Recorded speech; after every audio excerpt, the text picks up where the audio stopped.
The street you grew up on had its own rules. The corner shop, the school corridor, the pub at the end of the road, all of it simply worked a certain way, and nobody questioned it because nobody needed to. 30 things from that world are now against the law. Some of them will surprise you. Some of them, if you think hard enough, you already knew were coming. Once completely ordinary, they're now illegal. Section 1. Smoking in the pub. Certain smells are not smells anymore. They are time machines. Stale tobacco soaked into upholstery, into the wooden bar top, into the collar of your coat after a single hour inside. That was the smell of a British pub in the 1970s. And if you were in there, whether you were drinking or not, whether you were 12 years old waiting for your dad with a packet of crisps, or a grown adult on your second pint, that smell was on you when you left. Nobody handed it to you. Nobody asked. It was simply what the air was made of. Smoking in pubs was not a choice in 1970s Britain, in the way choices are understood now. There was no smoking section and no non-smoking section, no designated area, no polite sign near the door. The whole room was the smoking area. The landlord smoked behind the bar, the barmaid smoked on her break, the couple in the corner booth both had cigarettes going. Ashtrays sat on every table, the way salt and pepper do now, restocked and wiped down as a matter of routine, part of the setup the same way glasses were. If you walked in and you did not smoke, you sat inside a cloud produced by everyone around you, and you breathed it for as long as you stayed. The cigarette brands of the era were specific and particular. Player's number 6 was the working man's cigarette, introduced by John Player & Sons, and priced low enough that it dominated the market through most of the decade. Embassy No. 1 ran a promotional scheme in the 1970s that let you collect coupons from the packets and trade them for household goods. So families accumulated cigarette tokens the way they accumulated Green Shield stamps. Benson & Hedges sold its gold-packaged king size as something closer to luxury. The advertising for all of them ran freely in print and on billboards throughout the decade. Television had banned cigarette ads in 1965 under the Television Act 1964, but everything else was still open. The posters were everywhere. Inside the pub, the physical reality of all of that smoking built up over the course of an evening into something almost visible. By 9 o'clock on a Friday night, the air near the ceiling of a low-beamed public house was a separate layer, grey, and moving slightly from the heat of bodies. Your eyes adjusted. The conversations across the room had a particular quality to them, slightly muffled, slightly warm, voices carrying through something denser than regular air.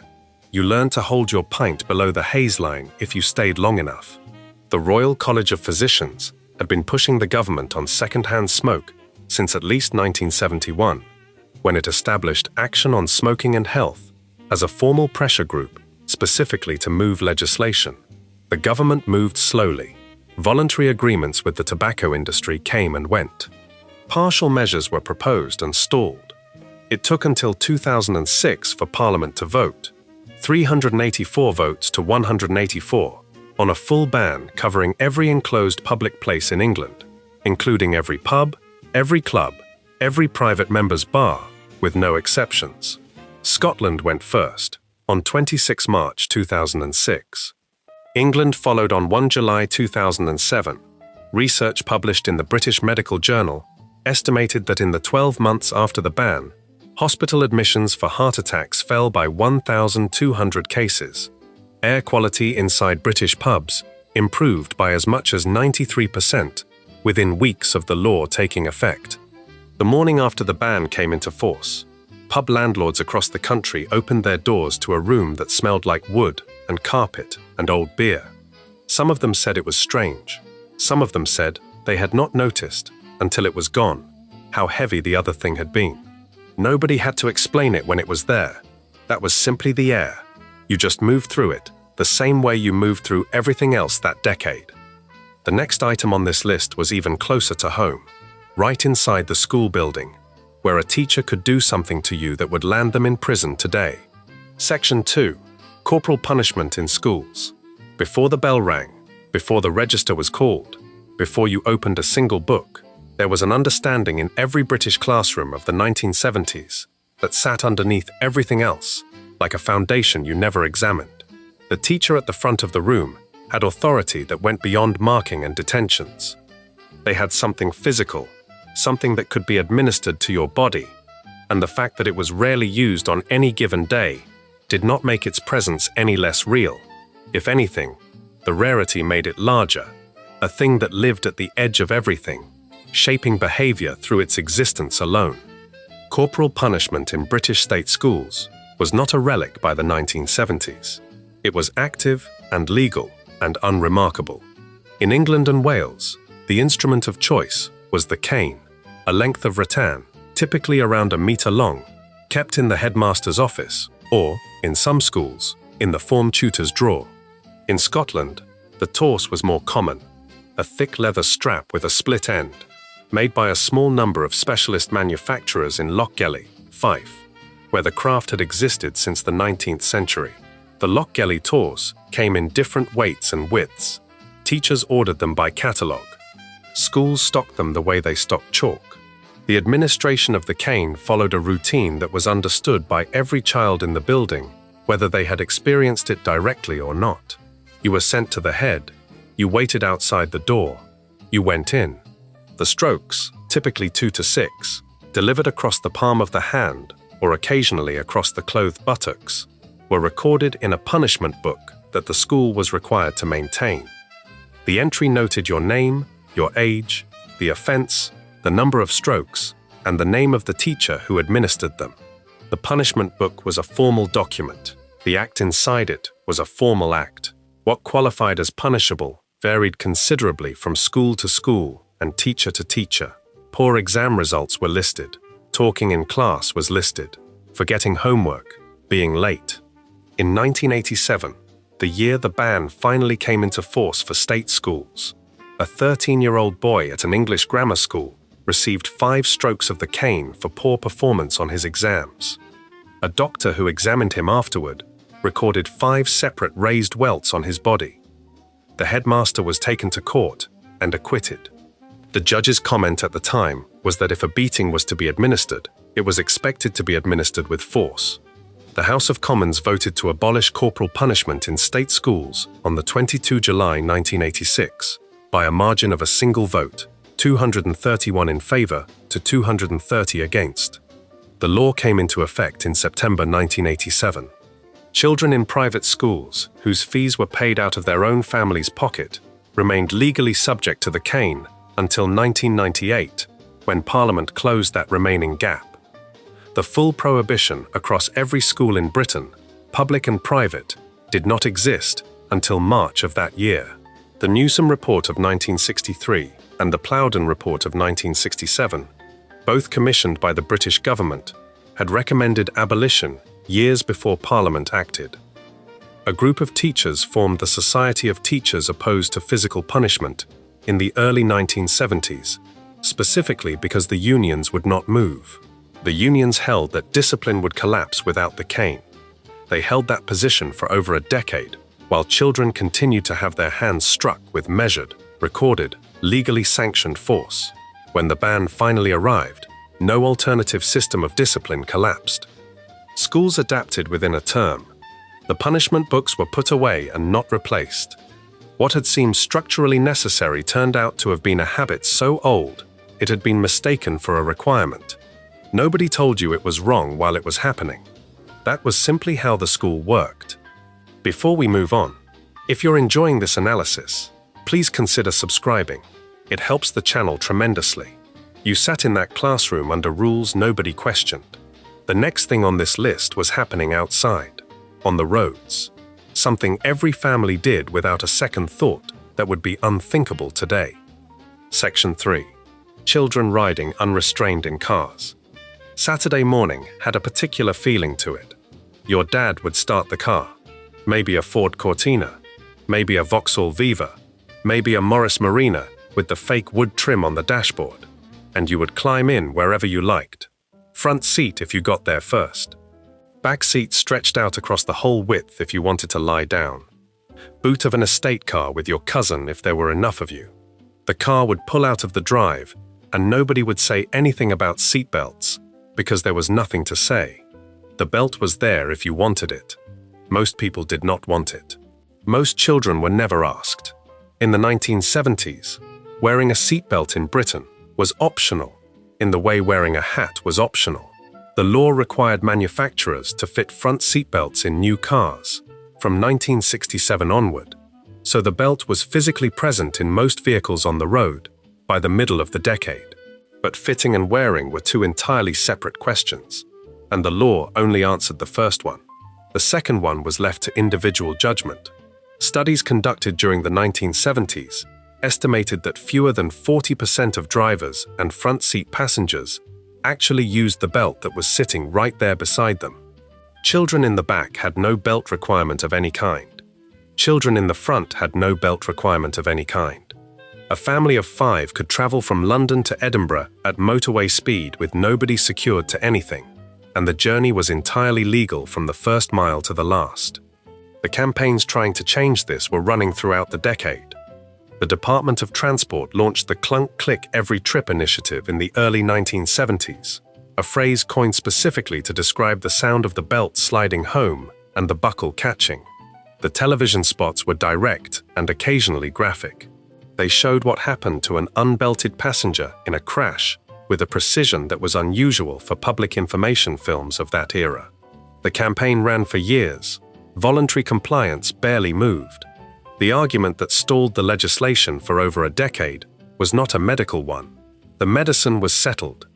Researchers had established by the late 1960s that seatbelts reduced the likelihood of fatal injury in a front seat collision by around 45%. What kept the law from passing through most of the 1970s was a political argument about personal freedom, the position that the state had no business telling an individual what to do inside their own vehicle. Successive governments proposed mandatory belt legislation and pulled back. The bill failed multiple times across the decade. Britain watched Australia introduce compulsory seatbelt laws in 1970 and become the first country in the world to do so. It watched the evidence come back from Australian roads, showing immediate and significant reductions in road deaths. It continued to debate. The law finally came into force on 31 January 1983. From that date, drivers and front seat passengers in Britain were required by law to wear a seatbelt. Compliance jumped to 90% within weeks of the legislation passing, which meant that the overwhelming majority of people who had chosen not to buckle up for the previous 15 years did so immediately, the moment they were required to. Children in rear seats were not covered until 1989. Adult rear seat passengers were not covered until 1991. Through all of the 1970s, a child could sit in the front seat of a moving car with no belt, no restraint, nothing between them and the windscreen except the air. If the car stopped suddenly, that was the physics of it.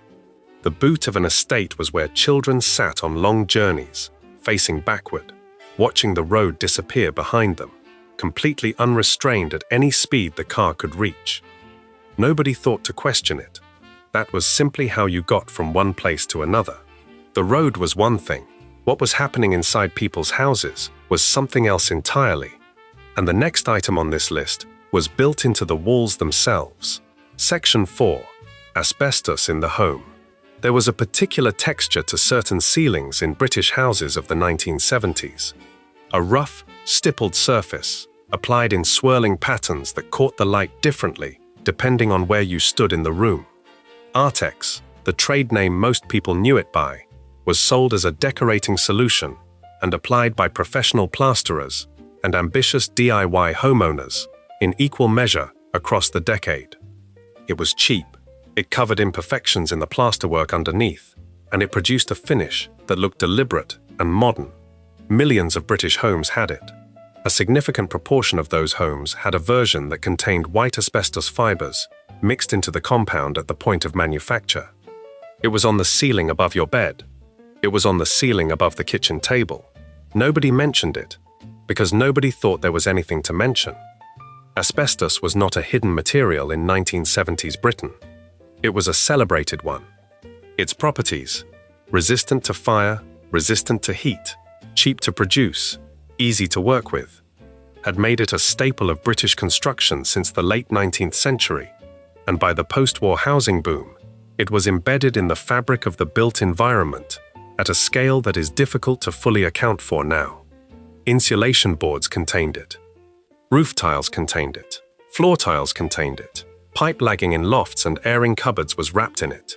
The corrugated sheeting on garage roofs and garden outbuildings across the country was almost universally made from asbestos cement. During the 1960s and into the 1970s, Britain was importing approximately 170,000 tons of asbestos every year. It was in schools, in hospitals, in council houses built specifically to address the post-war housing shortage. Estimates now suggest that somewhere between 30 and 40% of all homes built before 1980 still contain asbestos materials in some form. The disease connection was not a surprise that arrived all at once. Mesothelioma, the cancer of the lining of the lung caused almost exclusively by asbestos fiber inhalation, had been identified in the medical literature as far back as the 1930s, with a clear link to occupational asbestos exposure established in academic research by the 1960s. What happened in the 1970s was that the cases started appearing in volume.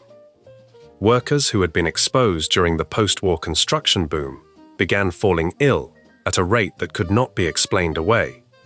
The latency period for mesothelioma, the gap between exposure and the appearance of the disease, runs between 20 and 50 years, which meant that by the mid-1970s, Britain was beginning to see the medical consequences of what it had built into its houses in the 1950s.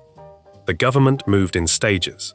Blue asbestos, known formerly as crocidolite, and brown asbestos, known as amosite, were banned in Britain in 1985. These two forms were identified as producing the most acutely dangerous fibers, fine, needle-like structures that could travel deep into lung tissue and remain there permanently. White asbestos, chrysotile, was treated differently. The industry argued that it was less dangerous, that its fibers behaved differently in the body, that a blanket ban was unnecessary. White asbestos remained legal in Britain until 1999, when the Asbestos Prohibition Amendment regulations finally closed the gap and made the ban total. From that point, no new construction in Britain could legally incorporate any form of asbestos. The Artex ceiling in your childhood bedroom did not kill you.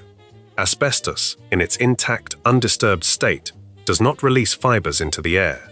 The danger arrives at the point of disturbance: drilling, sanding, cutting, demolition, which is to say the danger arrives at the point of renovation, the moment a later generation picks up a tool and starts work on a house that the 1970s left behind.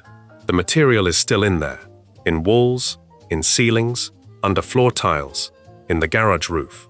It did not go anywhere, only the law changed. Nobody knew what was in the walls. That was simply what houses were made of.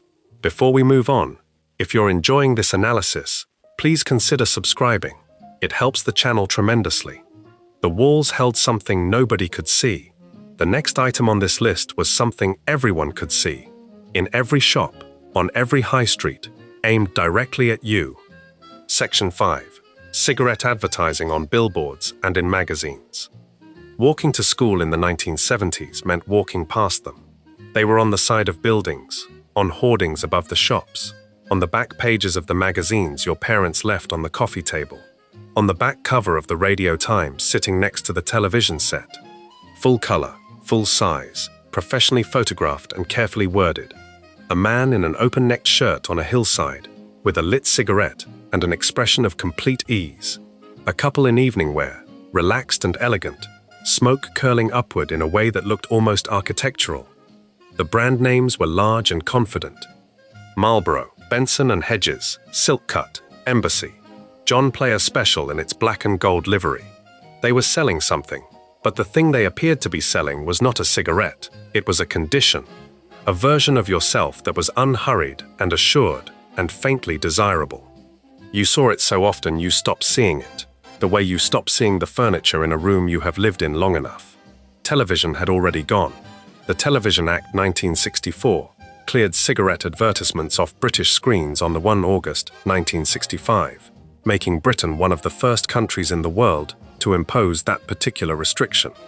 The tobacco industry absorbed the loss and redirected the money. Print budgets expanded, billboard contracts multiplied, sponsorship of sporting events became the primary vehicle, and through the 1970s, the brand presence at major British sporting occasions was total and unambiguous. John Player sponsored Formula One through its John Player Special livery, a black and gold color scheme so associated with the Lotus racing team that the car became known by the brand name rather than its chassis number. Embassy sponsored snooker. Benson and Hedges put its name on cricket. Marlboro was across motor racing internationally. The sport and the cigarette became the same image, and that image played on television every weekend in front of the largest audiences of the decade, which rather efficiently replaced the direct advertising that had been removed from the screen.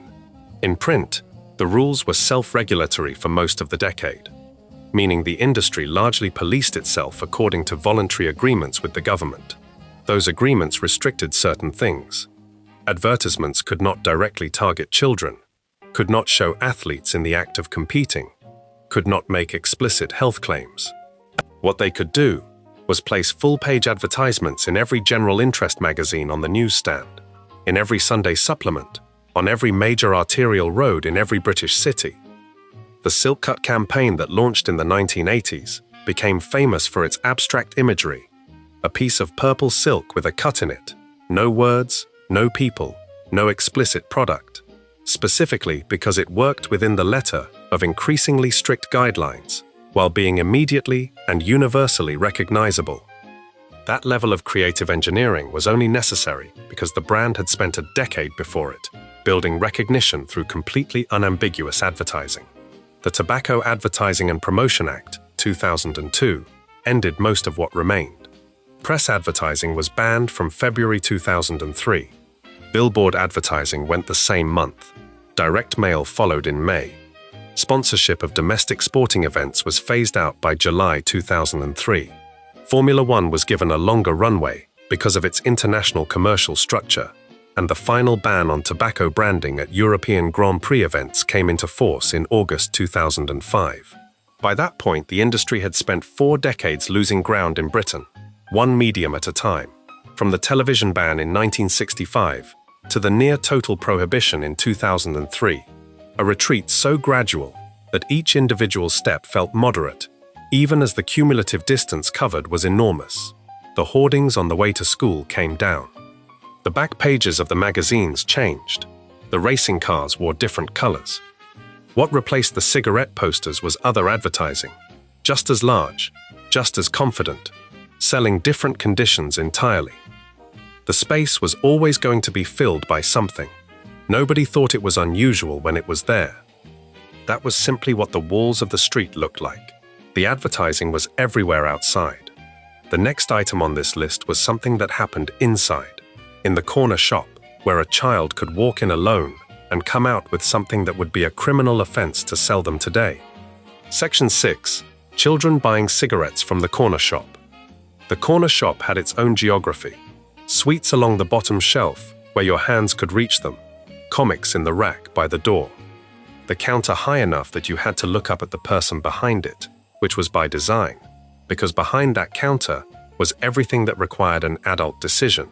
The cigarettes stacked in their rows behind the till.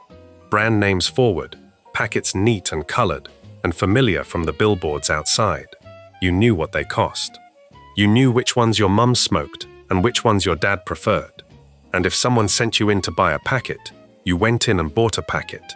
And the transaction was as ordinary as buying a loaf of bread. Sending a child to the corner shop to fetch cigarettes was a routine domestic errand in 1970s Britain. Not an occasional thing. A regular one. The kind of task assigned without ceremony on a Saturday afternoon, with the right money counted out and handed over. Maybe a few extra pence kept as the understood arrangement. You walked in, you named the brand, you put the money on the counter, and the shopkeeper reached back and handed them over. There was no theater around it. There was no hesitation. You were there on behalf of an adult, and everybody understood that. And even when you were not on behalf of an adult, Even when the cigarettes were for you, the transaction often proceeded in exactly the same way. The technical legal position was more complicated than the reality suggested.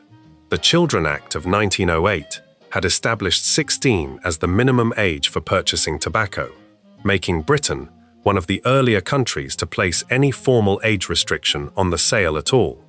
But the 1908 law carried no meaningful enforcement mechanism, no penalty structure robust enough to change shopkeeper behavior, and no culture of checking or challenging young customers. By the 1970s, the legal minimum was 60 years old and had been ignored for most of those 60 years in the ordinary commerce of ordinary high streets. Trading standards offices existed, but their attention was spread across a wide range of consumer protection matters, and the underage sale of cigarettes was rarely a priority. A child of 10 or 11 walking to the counter was not a notable event. The brands that moved most in those transactions were the cheaper end of the market. Players number 6, launched at sixpence for a pack of 10, was specifically priced and packaged to be accessible, and accessible it was. Embassy-tipped filters, Park Drive plain. Woodbines, the oldest of the working-class cigarettes, had been sold in penny singles since the Victorian era, and the habit of buying loose individual cigarettes from certain shops persisted into the 1970s in some parts of the country, meaning even the cost of a full packet was not the barrier it might otherwise have been. You could buy one cigarette, children did. The situation shifted incrementally over the following decades. Enforcement became gradually more serious through the 1980s and 1990s, as public health policy tightened around tobacco in general. The age of 16 remained on the statute books until October 2007, when the Criminal Justice and Immigration Act raised the minimum purchase age from 16 to 18, aligning tobacco with alcohol for the first time. From that date, selling cigarettes to anyone under 18 became a criminal offense, carrying a fine of up to £2,500 per transaction. Test purchasing operations by trading standards officers became standard practice, using young volunteers to enter shops and attempt purchases, with prosecutions following failed checks. The corner shop is still there on the high street. The cigarettes are still behind the counter. They are behind a screen now, concealed from view under regulations that came into force in 2012 for large retailers and 2015 for smaller ones. You cannot see them when you walk in. A child standing at that same counter today would be refused, and the refusal would be automatic and expected. The errand does not exist anymore. Neither does the child who ran it. Before we move on, if you're enjoying this analysis, please consider subscribing. It helps the channel tremendously. That corner shop handled more than cigarettes. The next item on this list came in a paper bag, cost almost nothing, and produced injuries serious enough to end up in casualty departments across the country every single November. Section 7. Fireworks sold directly to children. November had a smell that belonged entirely to itself. Gunpowder and cold air, and something slightly sulfurous that caught in the back of your throat when you walked past a garden where someone had already started. Bonfire night, in 1970s Britain, was not a managed event at a supervised display in a roped-off field. It was a street-level, garden-level, backyard-level occasion that ran for most of the week surrounding the 5th, and the raw material for all of it, the bangers, the rockets, the Catherine wheels, the jumping jacks, the Roman candles, was available for cash from the counter of the corner shop, the newsagent, the general hardware store, and the seasonal display that appeared in Woolworths in the last week of October. Available to anyone, including you. There was no age restriction on the purchase of fireworks in Britain for the first half of the 20th century, in any practical sense, and the situation through the 1970s reflected that long absence of restriction more than it reflected any considered policy position. A child of 8 could walk into a shop and buy a box of standard fireworks or Astra fireworks, the two dominant British manufacturers of the era, with pocket money, and walk back out carrying live pyrotechnics with no question asked and no adult required. Standard Fireworks, founded in Huddersfield in 1891, had built its reputation on precisely this kind of retail accessibility. Their boxes were brightly illustrated and clearly aimed at children as much as at families. The products inside them were not toys. The banger was the particular problem. A small, cylindrical firecracker producing a sharp, percussive report. When the fuse burned down, it had no illumination, no visual effect, no function except the bang itself. Children threw them. They threw them at each other, at animals, through letterboxes, into dustbins, down drains to test the acoustic effect. The jumping jack was the other one, a firework that moved unpredictably along the ground in a series of erratic hops, which made it both entertaining and genuinely difficult to avoid if it came toward you. Casualty departments across Britain logged firework injuries through every November with a consistency that never changed, because the circumstances producing those injuries never changed.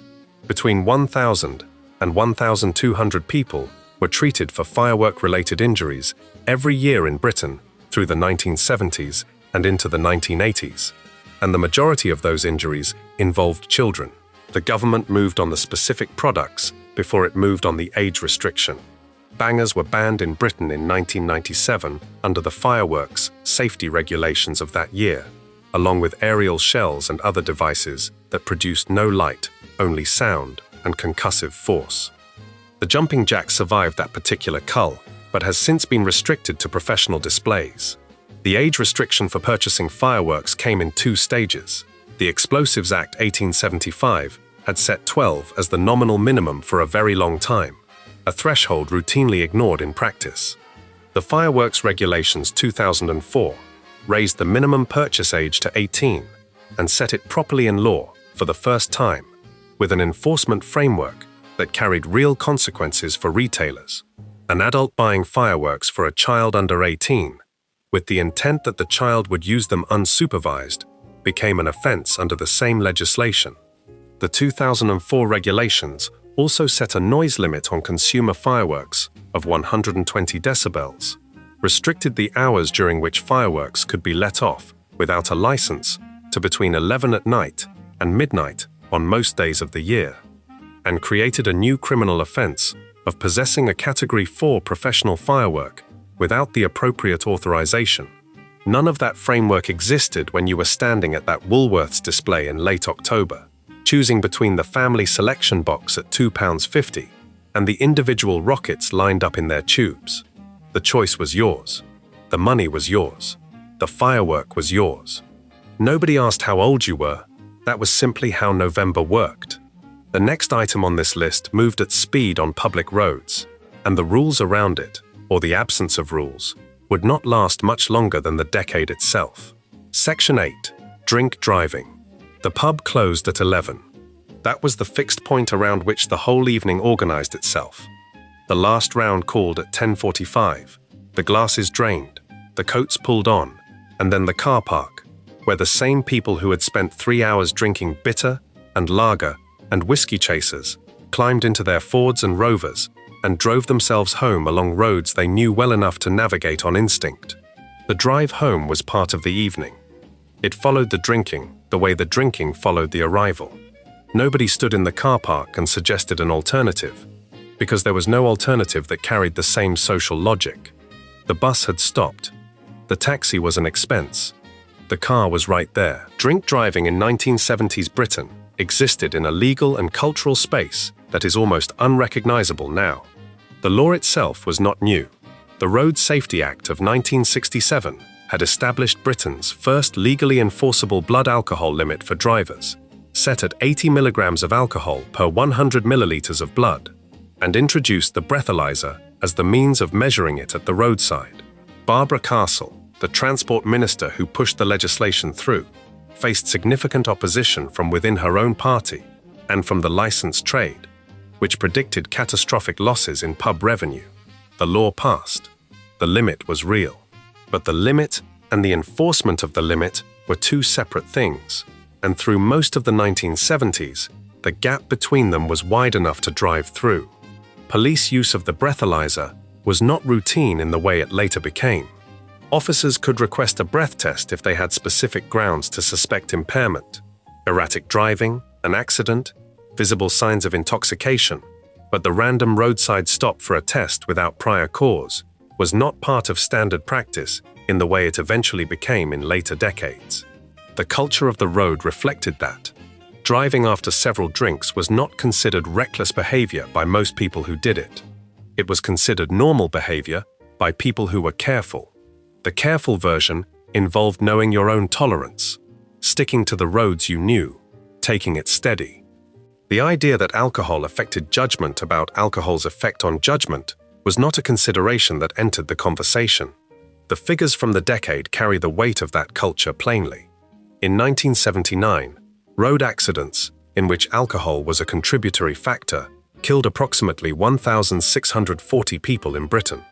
That number represented a proportion of overall road deaths that public health researchers had been raising alarm about since the breathalyzer's introduction, but the alarm was absorbed slowly. The social habit was embedded too deeply in too many ordinary evenings for the message to land quickly. The campaign that began to shift public understanding was not primarily legislative. It was the sustained advertising effort launched by the Department of Transport through the late 1970s and into the 1980s, a series of television and print campaigns that moved away from general road safety messaging and focused specifically on the consequences of drink driving with an emotional directness that previous campaigns had avoided. The imagery was of families, of ordinary Saturday nights, of what waited at the other end of the journey that nobody arrived at. The campaigns were credited by researchers with producing measurable shifts in attitude among younger drivers over the following decade. The law tightened incrementally. Random breath testing powers were expanded. Penalties increased. The high-risk offender scheme, introduced in 1983, required drivers convicted above a certain alcohol level to pass a medical examination before their license was returned. Scotland lowered its limit to 50 milligrams per 100 milliliters in 2014, pulling it away from the England and Wales threshold for the first time since 1967. By 2026, the road death figure attributable to drink driving had fallen to under 200 annually, a reduction of more than 85% from the 1979 peak. The car park outside the pub is the same car park. The 11 o'clock closing is gone now, replaced by later licenses. What left the car park changed. Nobody thought twice about it when the engine turned over. That was simply how the evening ended. Before we move on, if you're enjoying this analysis, please consider subscribing. It helps the channel tremendously. The road carried its dangers quietly through that decade. The next item on this list was also quiet. Something mixed into the air of every journey, every school run, every morning commute, that nobody could see or smell or taste at all. Section 9. Leaded petrol. Every car that pulled away from a curb in 1970s Britain left something behind it that you could not see. The exhaust was visible on cold mornings, a pale cloud that dispersed and disappeared within seconds, and most people understood that exhaust fumes were not something you wanted to breathe directly. What most people did not understand, because nobody had told them in terms that reached ordinary domestic life, was that mixed into those fumes was a heavy metal compound that settled on pavements and playing fields and kitchen windowsills and the skin of children playing within 10 meters of a busy road, and that it did not leave the body the way most things leave the body. It accumulated. It built up in bone and tissue over years of ordinary exposure. It was in the air of every school run, every trip to the shops, every Saturday afternoon on a street where cars passed regularly. It was in the air of Britain so completely and continuously that removing it required an Act of Parliament and 20 years of political argument. Tetraethyl lead had been added to petrol since the 1920s as an anti-knock agent, a compound that improved engine performance by preventing the premature ignition of fuel in the cylinder that produced the characteristic knocking sound in high-compression engines. The additive worked efficiently and was cheap to produce, which is why it spread across the global motor industry so rapidly, and why it remained standard for so long after the evidence against it began to accumulate. In Britain, through the 1970s, the vast majority of petrol sold at every forecourt in the country was leaded. The lead content of standard 4-star petrol ran at approximately 0.4 grams per litre through most of the decade. multiplied across the millions of vehicles on British roads and the billions of litres of fuel they consumed annually, the quantity of lead being released into the national atmosphere was not trivial. It was an industrial-scale continuous emission distributed across every road in the country. The medical case against leaded petrol had been building in research circles since the 1960s. Studies in the United States, where the problem had been identified earlier partly because car ownership and urban traffic density were higher, established that children living near major roads had measurably elevated blood lead levels compared to children in lower traffic areas, and that elevated blood lead in children was associated with reduced cognitive development, lower IQ scores, and behavioral difficulties. The research was contested by the lead industry, with the particular energy that industries apply to research that threatens their commercial position, and the contestation slowed the legislative response on both sides of the Atlantic by at least a decade. In Britain, the Royal Commission on Environmental Pollution examined the evidence and reported in 1983, recommending a phased reduction in the lead content of petrol as a first step. Unleaded petrol was introduced to British forecourts in 1986. The government reduced the permitted lead content in leaded fuel progressively through the late 1980s and 1990s, moving from 0.4 grams per litre to 0.15 grams per litre, while simultaneously using tax incentives to make unleaded petrol cheaper at the pump and push drivers toward it voluntarily. Classic leaded 4-star petrol was withdrawn from British forecourts entirely on the 1st of January 2000, ending a presence on British roads that had lasted 8 decades. The atmospheric lead levels in British cities fell sharply and measurably in the years following the ban. A study examining lead deposits in London's road dust more than 2 decades after the withdrawal found that historical contamination from leaded petrol still persisted in the soil along major routes, a residue of every journey taken on every road through every decade of the 20th century, sitting in the ground beneath the pavement. Children who grew up near busy roads in the 1970s absorbed something that no legislation could later remove. The cars are cleaner now. The air is cleaner. The record of what was in it is written in the soil. Nobody thought about what came out of the exhaust. That was simply what petrol was. The air outside carried it invisibly. The next item on this list was inside the house, something spread deliberately across the walls of almost every British home, trusted completely, and quietly toxic in ways that took a generation to fully understand. Section 10. Lead paint on the walls. Woodwork in a British house of the 1970s had a particular sheen to it. The skirting boards, the window frames, the banisters, the inside of the front door, all of it painted in gloss that held its color and its hardness through years of scuffing and condensation and small hands running along it. That gloss was durable in a way that modern paint often is not, and the reason it was durable was the same reason it had been used for decades without serious interruption. Lead carbonate, the white pigment that gave paint its opacity and body, also acted as a drying agent and a hardener that produced a finish resistant to moisture and wear in a way that alternatives could not easily match. The paint on the window frame of your childhood bedroom likely contained it. The paint on the skirting board along the hallway almost certainly did. Lead had been a primary ingredient in British household paint since long before anyone living in the 1970s was born. White lead pigment, lead carbonate ground fine and mixed with linseed oil, had been the standard base for interior and exterior paint in Britain since the Victorian era, and the concentration of white lead in British paint reached its highest point between 1930 and 1955, meaning the houses being decorated in the post-war boom years were receiving the most heavily leaded paint that had ever been applied to domestic walls. By the time Britain entered the 1970s, most major paint manufacturers had already begun voluntarily reducing the lead content of their decorative ranges, responding to voluntary agreements brokered through the Paintmakers Association and the Home Office. In 1974, the association agreed to remove the tolerance level from an earlier voluntary standard, tightening the industry's own position without any legislative requirement to do so. The paint in the tin was changing. The paint already on the walls was not going anywhere.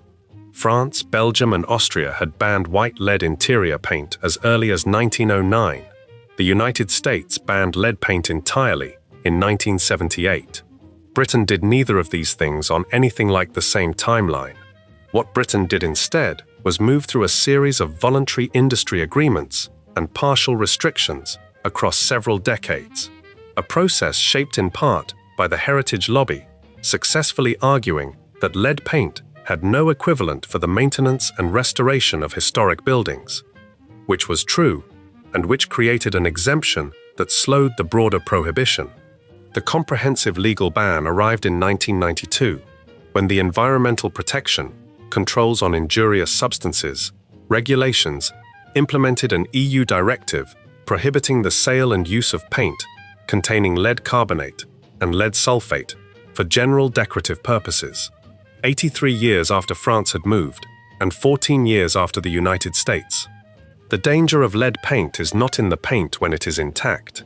It is in the paint when it moves, when it chips, when it flakes, when it is sanded down as part of a renovation and the dust becomes airborne, when a child runs a finger along a windowsill and puts that finger in their mouth. Children in the 1970s who lived in houses built before 1960 were living alongside decades of layered paint that might contain concentrations of lead running as high as 50% by weight in the oldest coats, buried under subsequent layers of later, cleaner paint but never removed. Studies linking elevated blood lead levels in children to measurable reductions in cognitive development. Researchers estimated a reduction of 2 to 5 IQ points per 10 micrograms of lead per deciliter of blood were circulating in medical literature through the 1970s. The link between the paint on the wall and the developmental outcomes of the child in the room was being established while the paint was still legal. The gloss on the banister is still there in older houses, under everything painted on top of it since. A heritage testing survey of pre-1970s British properties finds lead-containing layers in the woodwork of the overwhelming majority of homes examined. It does not flake unless it is disturbed. Most people never disturb it. Nobody thought about what was in the paint. That was simply what the walls looked like. Before we move on, if you're enjoying this analysis, please consider subscribing. It helps the channel tremendously. The house held more than anyone knew. The next item on this list took place outside it. A countryside tradition that ran for centuries, involved thousands of people, and was ended by a single Act of Parliament in 2004. Section 11. Fox hunting. Winter mornings in the British countryside had a particular sound that carried further than it had any right to in cold air. The horn first, a single high note that bounced off frost-hardened fields and bare hedgerows and reached you before anything else. Then the hounds, not a single bark, but a collective voice, dozens of animals giving full cry together. A sound that is difficult to describe accurately to anyone who has not heard it, because it is not quite like any other sound a dog makes. It is deeper and more continuous, and carries an urgency that is almost musical in its structure. Then the horses, the thud of hooves on ground too hard for summer use, and the flash of red coats moving fast across the middle distance. If you grew up anywhere near farmland in 1970s Britain, you had seen this. You may not have thought anything of it, because it had been happening in the same fields, on the same dates, in the same way, for longer than anyone then living could personally remember. Fox hunting in Britain was not a fringe activity in the 1970s. It was an institution with a structure as formalized as any sport. The season ran from November through to March. Registered hunts operated across every county in England, Wales, and Scotland, each with its own pack of hounds, its own huntsmen and whippers in, its own territory negotiated across generations, with local landowners who granted permission for the field to cross their ground. The Masters of Foxhounds Association, the governing body of the sport, had been in existence since 1881 and maintained a register of recognized packs with rules covering everything from the breeding standards of the hounds to the conduct expected of members in the field. Before the ban, registered hunting packs across Britain were estimated to kill between 21,000 and 25,000 foxes every year. The arguments made in favor of the practice were practical as much as traditional. Foxes were classified as agricultural pests, legally killable by any method, and proponents argued that hunting with hounds was a natural and ecologically coherent form of control, selecting older and weaker animals in a way that shooting did not. The Burns Inquiry, commissioned by the government in 1999 to assess the impact of fox hunting and the likely consequences of a ban, employed academic researchers to examine those claims with some rigor. The inquiry's report, published in 2000, concluded that the evidence for hunting as a uniquely effective population management tool was not strong, and that the number of foxes killed by registered packs was a small fraction of the estimated 400,000 foxes dying annually by all causes combined, including road collisions and shooting. The political journey toward the ban was long enough to have its own biography. Bills to restrict or abolish hunting with dogs had been introduced and failed in Parliament multiple times across the 20th century, beginning in the 1940s. The 1997 Labour landslide brought a government with the parliamentary numbers and the manifesto commitment to move the issue. But the House of Lords used its delaying powers repeatedly, and the bill passed between the two chambers in a parliamentary standoff that lasted years. The Parliament Acts, constitutional machinery allowing the elected Commons to override the Lords under specific conditions, were eventually invoked, the same mechanism used for the Parliament Act of 1949. Labour MPs voted 356 to 166 in favour of the Hunting Act. Scotland had moved first, under its own parliament, in 2002. The English and Welsh ban came into force at midnight on the 18th February 2005. The morning of 19th February 2005, hunts across England and Wales met as scheduled. Some rode out to exercise the hounds within the letter of the new law, which permits the use of hounds to flush a fox toward waiting guns, rather than for the hounds themselves to kill. Supporters called it trail hunting. Opponents called it the same activity with adjusted paperwork. The argument continues. Prosecutions have been brought and contested in the courts for the 2 decades since. The horn still sounds on winter mornings in the same fields. What follows it is governed by a law that did not exist before 2005. Nobody who grew up watching it thought it would ever be otherwise. That was simply what the countryside did in winter. The countryside had its own rules that ran for centuries. The next item on this list was something far more domestic, a habit that happened at the dinner table, completely legal, observed by millions of British families every single week.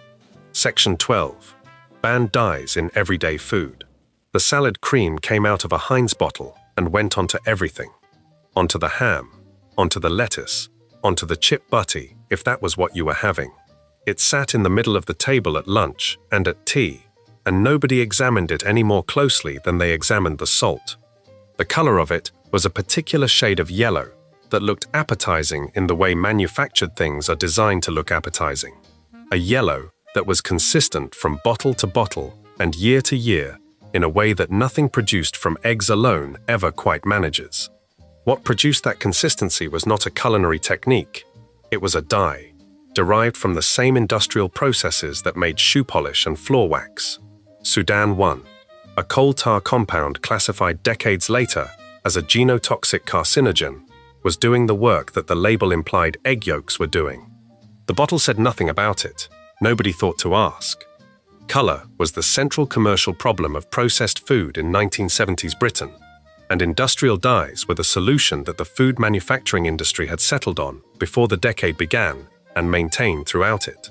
The logic was straightforward. Consumers had learned to associate certain colors with certain qualities. Butter should be golden, salad cream should be yellow, chili powder should be a deep, vivid red, tinned fruit should hold its color through the canning process.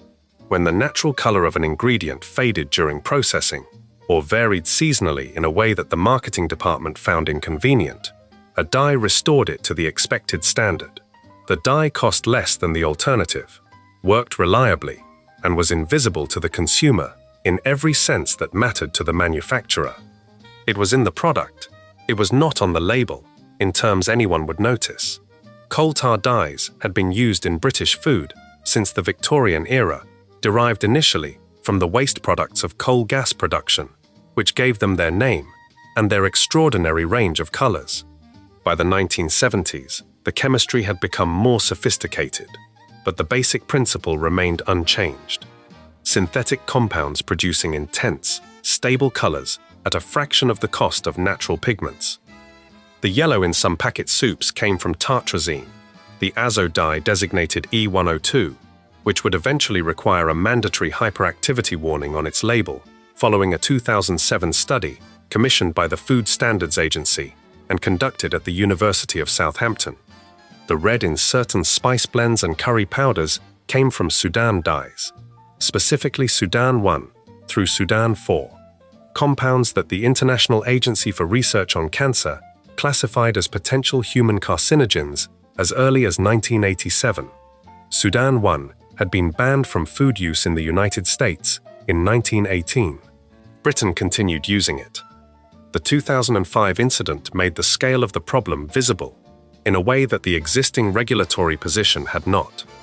A batch of chili powder, contaminated with Sudan, had been used in a Worcester sauce produced by Premier Foods.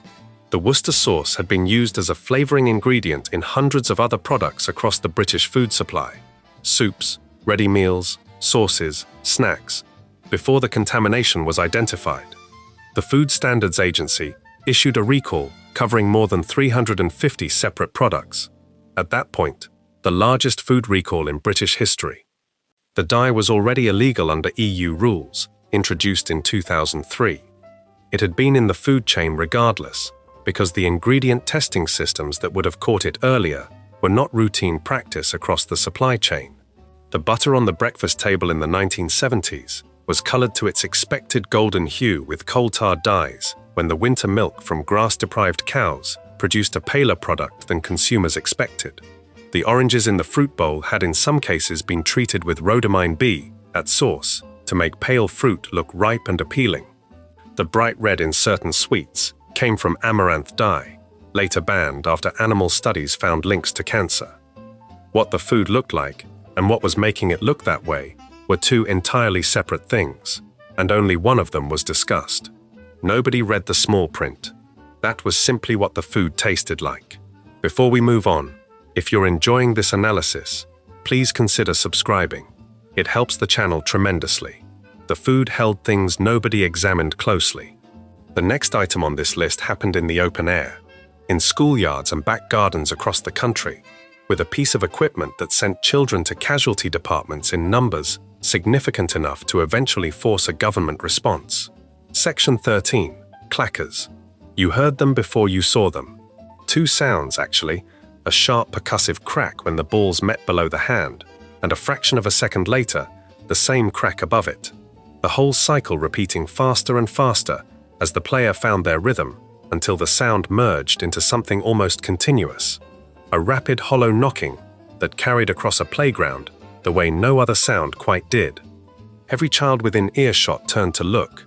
Half of them already had a pair in their pocket. The other half was saving up. Clackers arrived in Britain in 1971, and within months had achieved the particular status of a toy that adults detested and children were helpless against. The mechanism was almost absurdly simple. Two acrylic balls, each roughly the size of a golf ball, hung from either end of a short length of nylon cord, tied at its midpoint to a small plastic finger loop.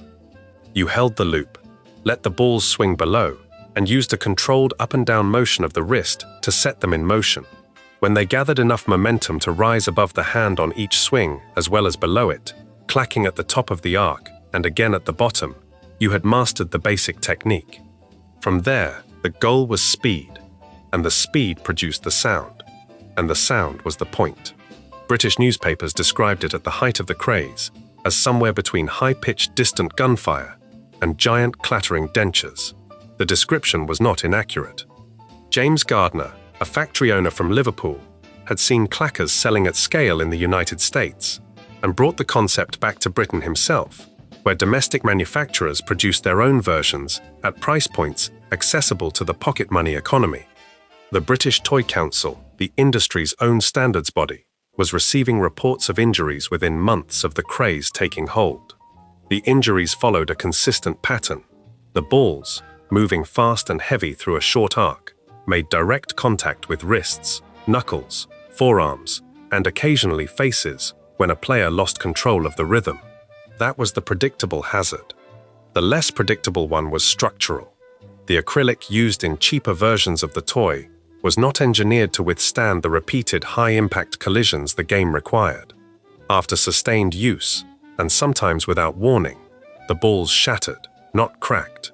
Shattered, acrylic fragments traveling outward at the velocity the swing had generated.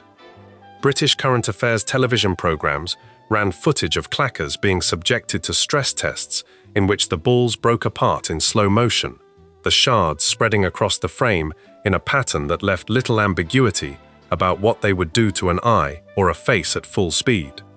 Schools began banning them from playgrounds through 1971 and 1972, not through any coordinated policy, but through individual head teacher decisions made after incidents involving students. The playground ban produced the inevitable consequence of pushing the toy out of the schoolyard and into the street and the back garden, where it continued to be played with by the same children under no supervision at all. Retailers pulled the original hard acrylic versions from shelves by 1973 in response to the accumulating injury reports. But manufacturing had fragmented across dozens of small producers and import suppliers, and versions of varying quality continued to circulate through market stalls and seaside shops and the informal distribution networks of childhood commerce for years afterward. The American Consumer Safety Authority classified clackers as a mechanical hazard. Britain's response was driven by industry voluntary action rather than formal legislation, which meant the withdrawal was real but uneven. What made the clacker's craze significant beyond its own brief duration was what it revealed about the toy safety landscape of the early 1970s. There was no requirement that a product be tested for mechanical hazard before it was placed on a shelf and sold to children. The testing came after the injuries, and the withdrawal came after the testing, and the next toy with the same structural problem would follow the same sequence. The Consumer Protection Act, 1987, eventually established a framework that placed the burden of proof before the sale rather than after it. The sound stopped, the wrists healed, the balls were swept up off the playground. Nobody thought they were dangerous when they were deafening the street.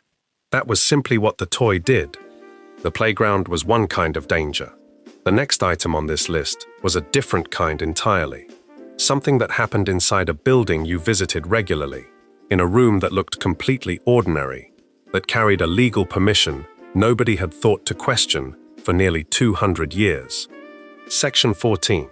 Smoking on the London Underground. Every carriage on the London Underground in the 1970s had a specific smell that was layered and settled in the way that smells become when they have been produced in the same enclosed space for long enough. Brake dust, oil, the particular quality of recycled underground air, and underneath all of it, soaked into the upholstery and the wooden slatted floors and the gaps between the carriages, decades of tobacco smoke. The floor of a tube carriage in the 1970s was a landscape of cigarette ends caught in the slats. The ceiling was a particular shade above the seats where passengers most often sat and most often smoked. None of this was remarkable.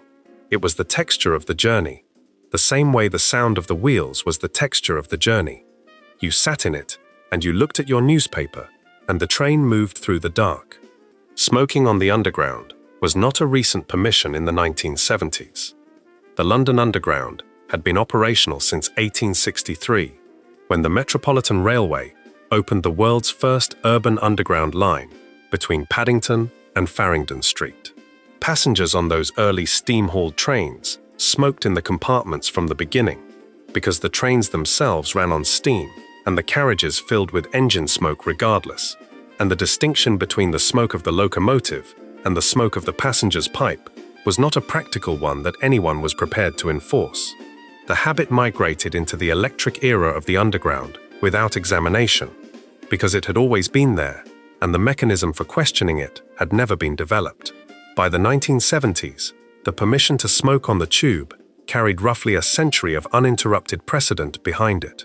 The carriages were divided into sections through the middle of the decade.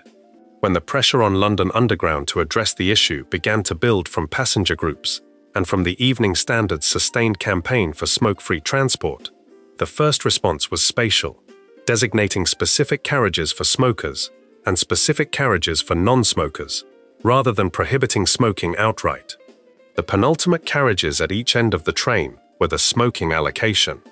The problem was that the tube was a sealed, ventilated system moving air between carriages, and the smoke traveled with the air in a direction that the designation of sections could not control.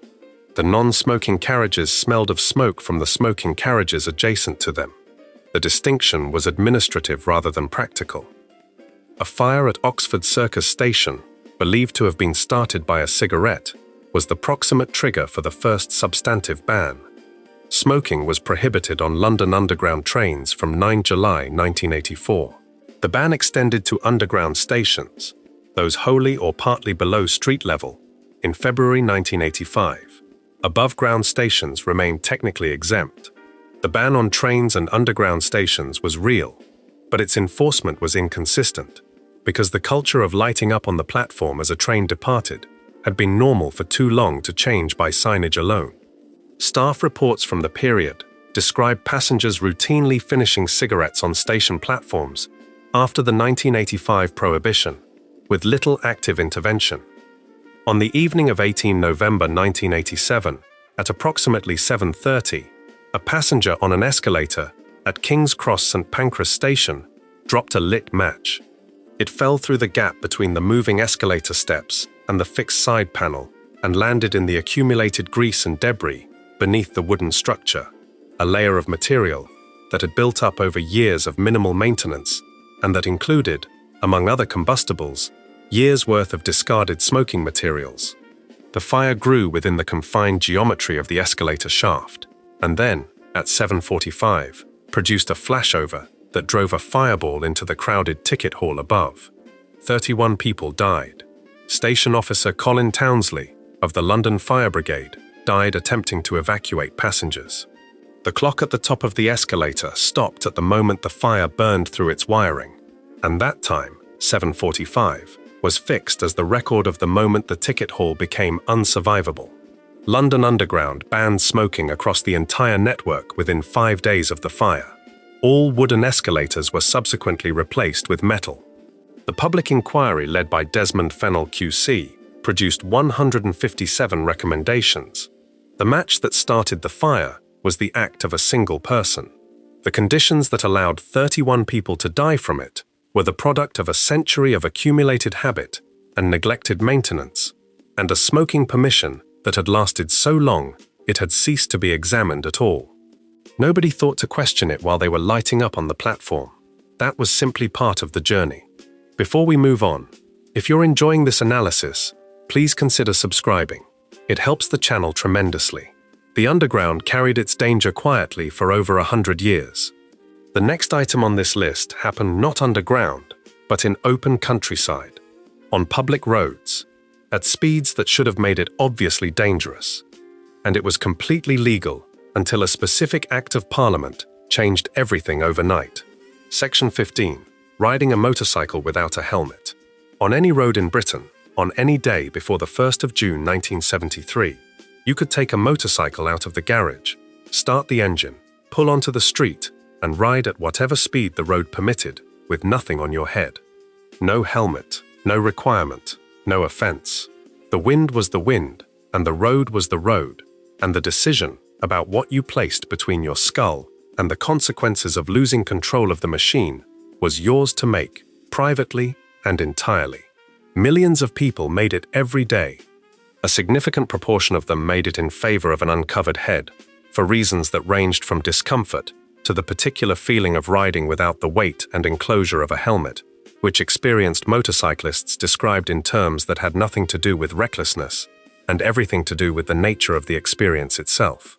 The connection between motorcycle head injuries and fatal outcomes had been formally examined decades before the law caught up with it. The story that runs through the legislative history begins with a single patient in 1935. T.E.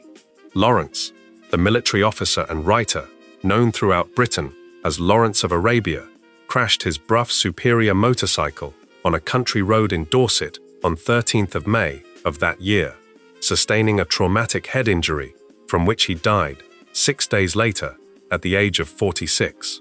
The neurosurgeon who treated him at the Bovington Camp Hospital was Hugh Cairns, a consulting surgeon to the British Army, who was struck forcefully by the possibility that a helmet would have changed the outcome.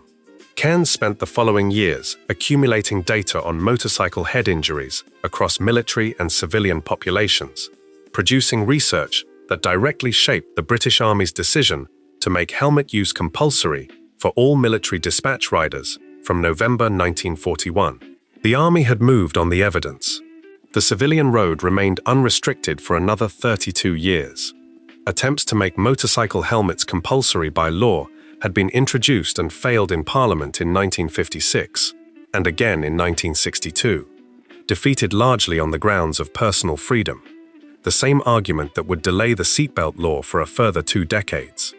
The Motorcycles Wearing of Helmets Regulations 1973, enacted under the Road Traffic Act 1972, came into force on 1 June 1973, making Britain one of the earlier countries to introduce a compulsory helmet requirement. The parliamentary debate on 5 April 1973 was not straightforward. Enoch Powell, noted for the particular force of his parliamentary oratory, regardless of the subject, argued against the regulation on grounds of individual liberty, with the same conviction he brought to everything else. The vote carried in a thin House. The regulation passed. The figure most frequently cited at the time was that roughly 88% of motorcyclists were already wearing helmets voluntarily before the law came in.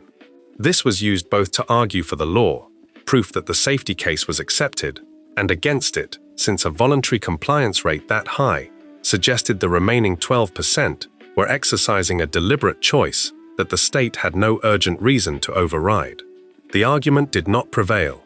From June 1973, riding without a helmet on a British public road became an offence. The law contained one exemption that required its own separate Act of Parliament 3 years later. Turban-wearing Sikhs, for whom the helmet requirement directly conflicted with a religious obligation that has no negotiable minimum observance, found themselves in an impossible position from 1973. The campaign to secure a formal exemption was led through Parliament by Sidney Bidwell, the member for Ealing Southall, a constituency with a large Sikh community, with support from across the parties. The Motorcycle Crash Helmets Religious Exemption Act received royal assent from Queen Elizabeth on 15th of November 1976, granting turban-wearing Sikhs a formal and permanent exemption from the helmet requirement. The exemption remains in force. What Hugh Cairns had recommended in military hospitals in 1941 took 3 decades to reach the civilian road. The research was clear well before the law followed it. The law changed on a specific day, and on the day before that day, nothing had been different on the roads. Nobody questioned it while they were riding bareheaded. That was simply what the road allowed. The roads kept changing through the decade, each new law arriving to close a gap that had been open for years. The next item on this list never happened outdoors. It was something bought and sold quietly in ordinary shops, something that went into the walls of millions of British homes before anyone fully understood what it would do to the air inside them. Section 16. The ivory trade. Every front parlour in Britain that had a piano had ivory. The keyboard stretched across the lower half of the instrument in alternating white and black, and the white notes were not plastic or synthetic resin, but actual elephant tusk, sliced and fitted and polished to a surface that was warm to the touch in a way that plastic never quite replicates, that yellowed slightly with age, in a way that told you how old the instrument was as precisely as a ring inside a tree. You ran your fingers across it, and you played your scales, and you never thought about where it came from, because it was part of the furniture, in the same way the furniture was part of the furniture. The piano had always been there. The keys had always been ivory. The question of what had produced them was not a question that occurred to anyone in the room. Britain in the 1970s was one of the world's most active markets for ivory. operating through a network of antique dealers, auction houses, market stalls, and high street shops that traded the material openly and without significant restriction. Ivory appeared in forms that covered the full range of British domestic life. Piano keyboards were the largest single use, but the list extended across the household in ways that are easy to forget now. Ivory handled fish knives and carving sets in the sideboard drawer, ivory-backed hairbrushes on the dressing table, ivory figurines on the mantelpiece, ivory napkin rings, ivory letter openers, ivory jewelry boxes, ivory chess pieces, ivory billiard balls. Every antique market in the country had stalls where you could buy worked ivory items without documentation, without provenance, without any question being raised by the transaction. The material was simply available, in the way silver and porcelain were available, as part of the ordinary commercial landscape of British antiques. The scale of the African elephant slaughter that supplied this market through the 1970s and into the 1980s was enormous. Global ivory prices rose sharply through the decade, as demand from Japan, the United States, and European markets including Britain drove the trade upward. The African elephant population, estimated at approximately 1.3 million animals in 1979, had fallen to around 600,000 by 1989, a reduction of more than half in a single decade, driven almost entirely by poaching. Approximately 55 African elephants were being killed every day at the peak of the crisis. The Convention on International Trade in Endangered Species listed Asian elephants under its strictest protection level in 1975. African elephants followed in 1989, with commercial international trade in their ivory prohibited from that year. Britain continued to permit domestic trade in antique ivory after the international ban, the position being that items already within the country and predating the international restrictions were a separate category from newly sourced material. The loophole that this created was not small. Ivory that had been recently sourced and smuggled could be presented as antique through forged documentation, and the volume of British antique ivory changing hands meant that enforcement agencies could not reliably distinguish genuinely old pieces from recently manufactured ones.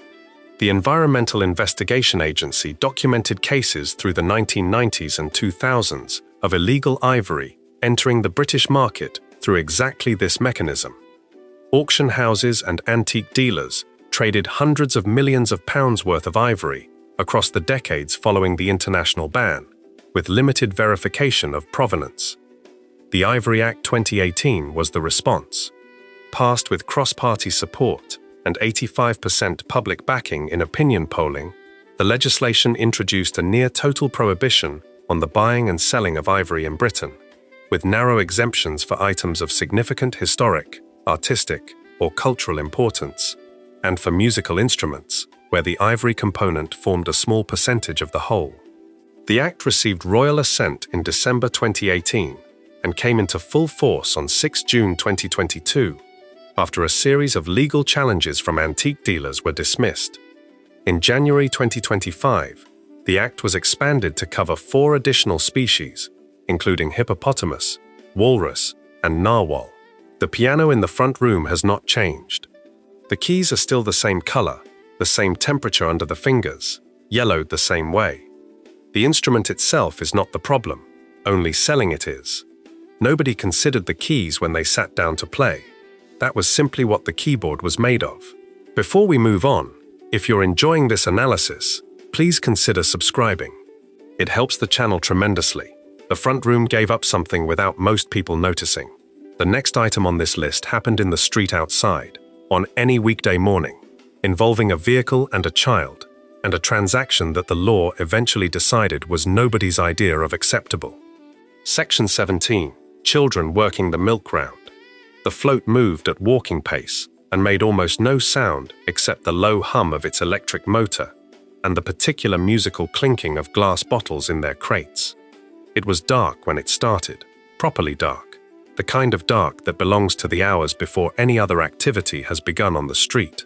The milkman knew the round without thinking about it, which gate to push open, which step to avoid, which customer left their empties outside the door, and which one left them around the side, riding with him on the platform at the back, or running the path to the doorstep while he held the float at the curb, was a child.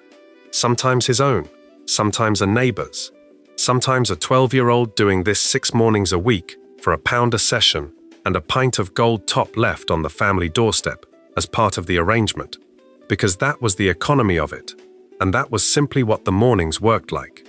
The milk float was at its numerical peak in 1970s Britain, with more than 50,000 registered vehicles delivering to doorsteps from dairy depots across the country.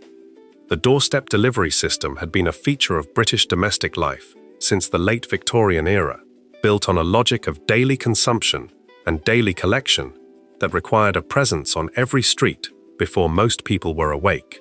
In practice, the system ran partly on child labor, in a way that was rarely examined because it was folded into the ordinary texture of how mornings worked.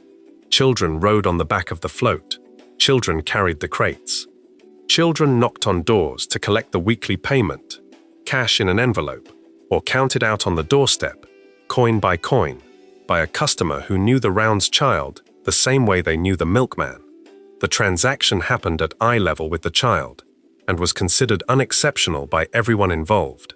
The legal position on children working in 1970s Britain was older than most people giving it any thought realized. The Children and Young Persons Act, 1933, provided the main framework, setting the minimum working age at 13 for most employment and prohibiting work before 7 in the morning for any child of any age.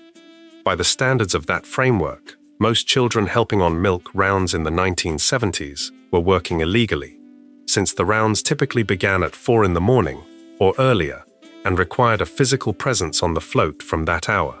Parliamentary research from the early 1990s found that roughly 74% of Britain's approximately 2 million working children were employed in contravention of existing law, wrong hours, prohibited tasks, or no local authority work permit in place.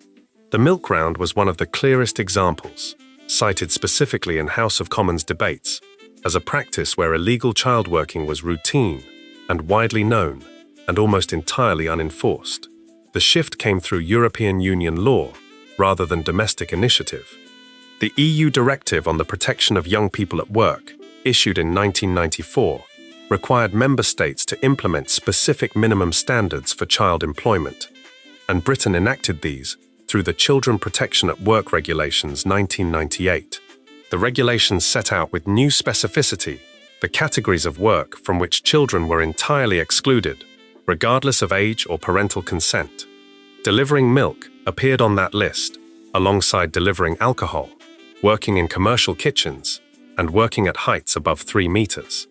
Alongside the specific prohibitions, the regulations confirmed that no child could be employed before 7 in the morning on any day, and that term time working was capped at 12 hours per week for children aged 13 to 14. The effect on the milk round was structural as much as legal. By the late 1990s, the round itself was already in decline, with supermarket own-brand milk priced below doorstep delivery and changing shopping habits, reducing the customer base that had supported the system through its peak decades. The number of electric floats on British streets fell from more than 50,000 at the decade's high point to under 400 by the early 2020s.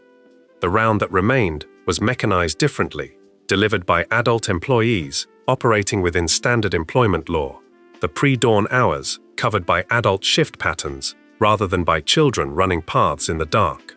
The clinking of bottles before sunrise is still heard in parts of Britain.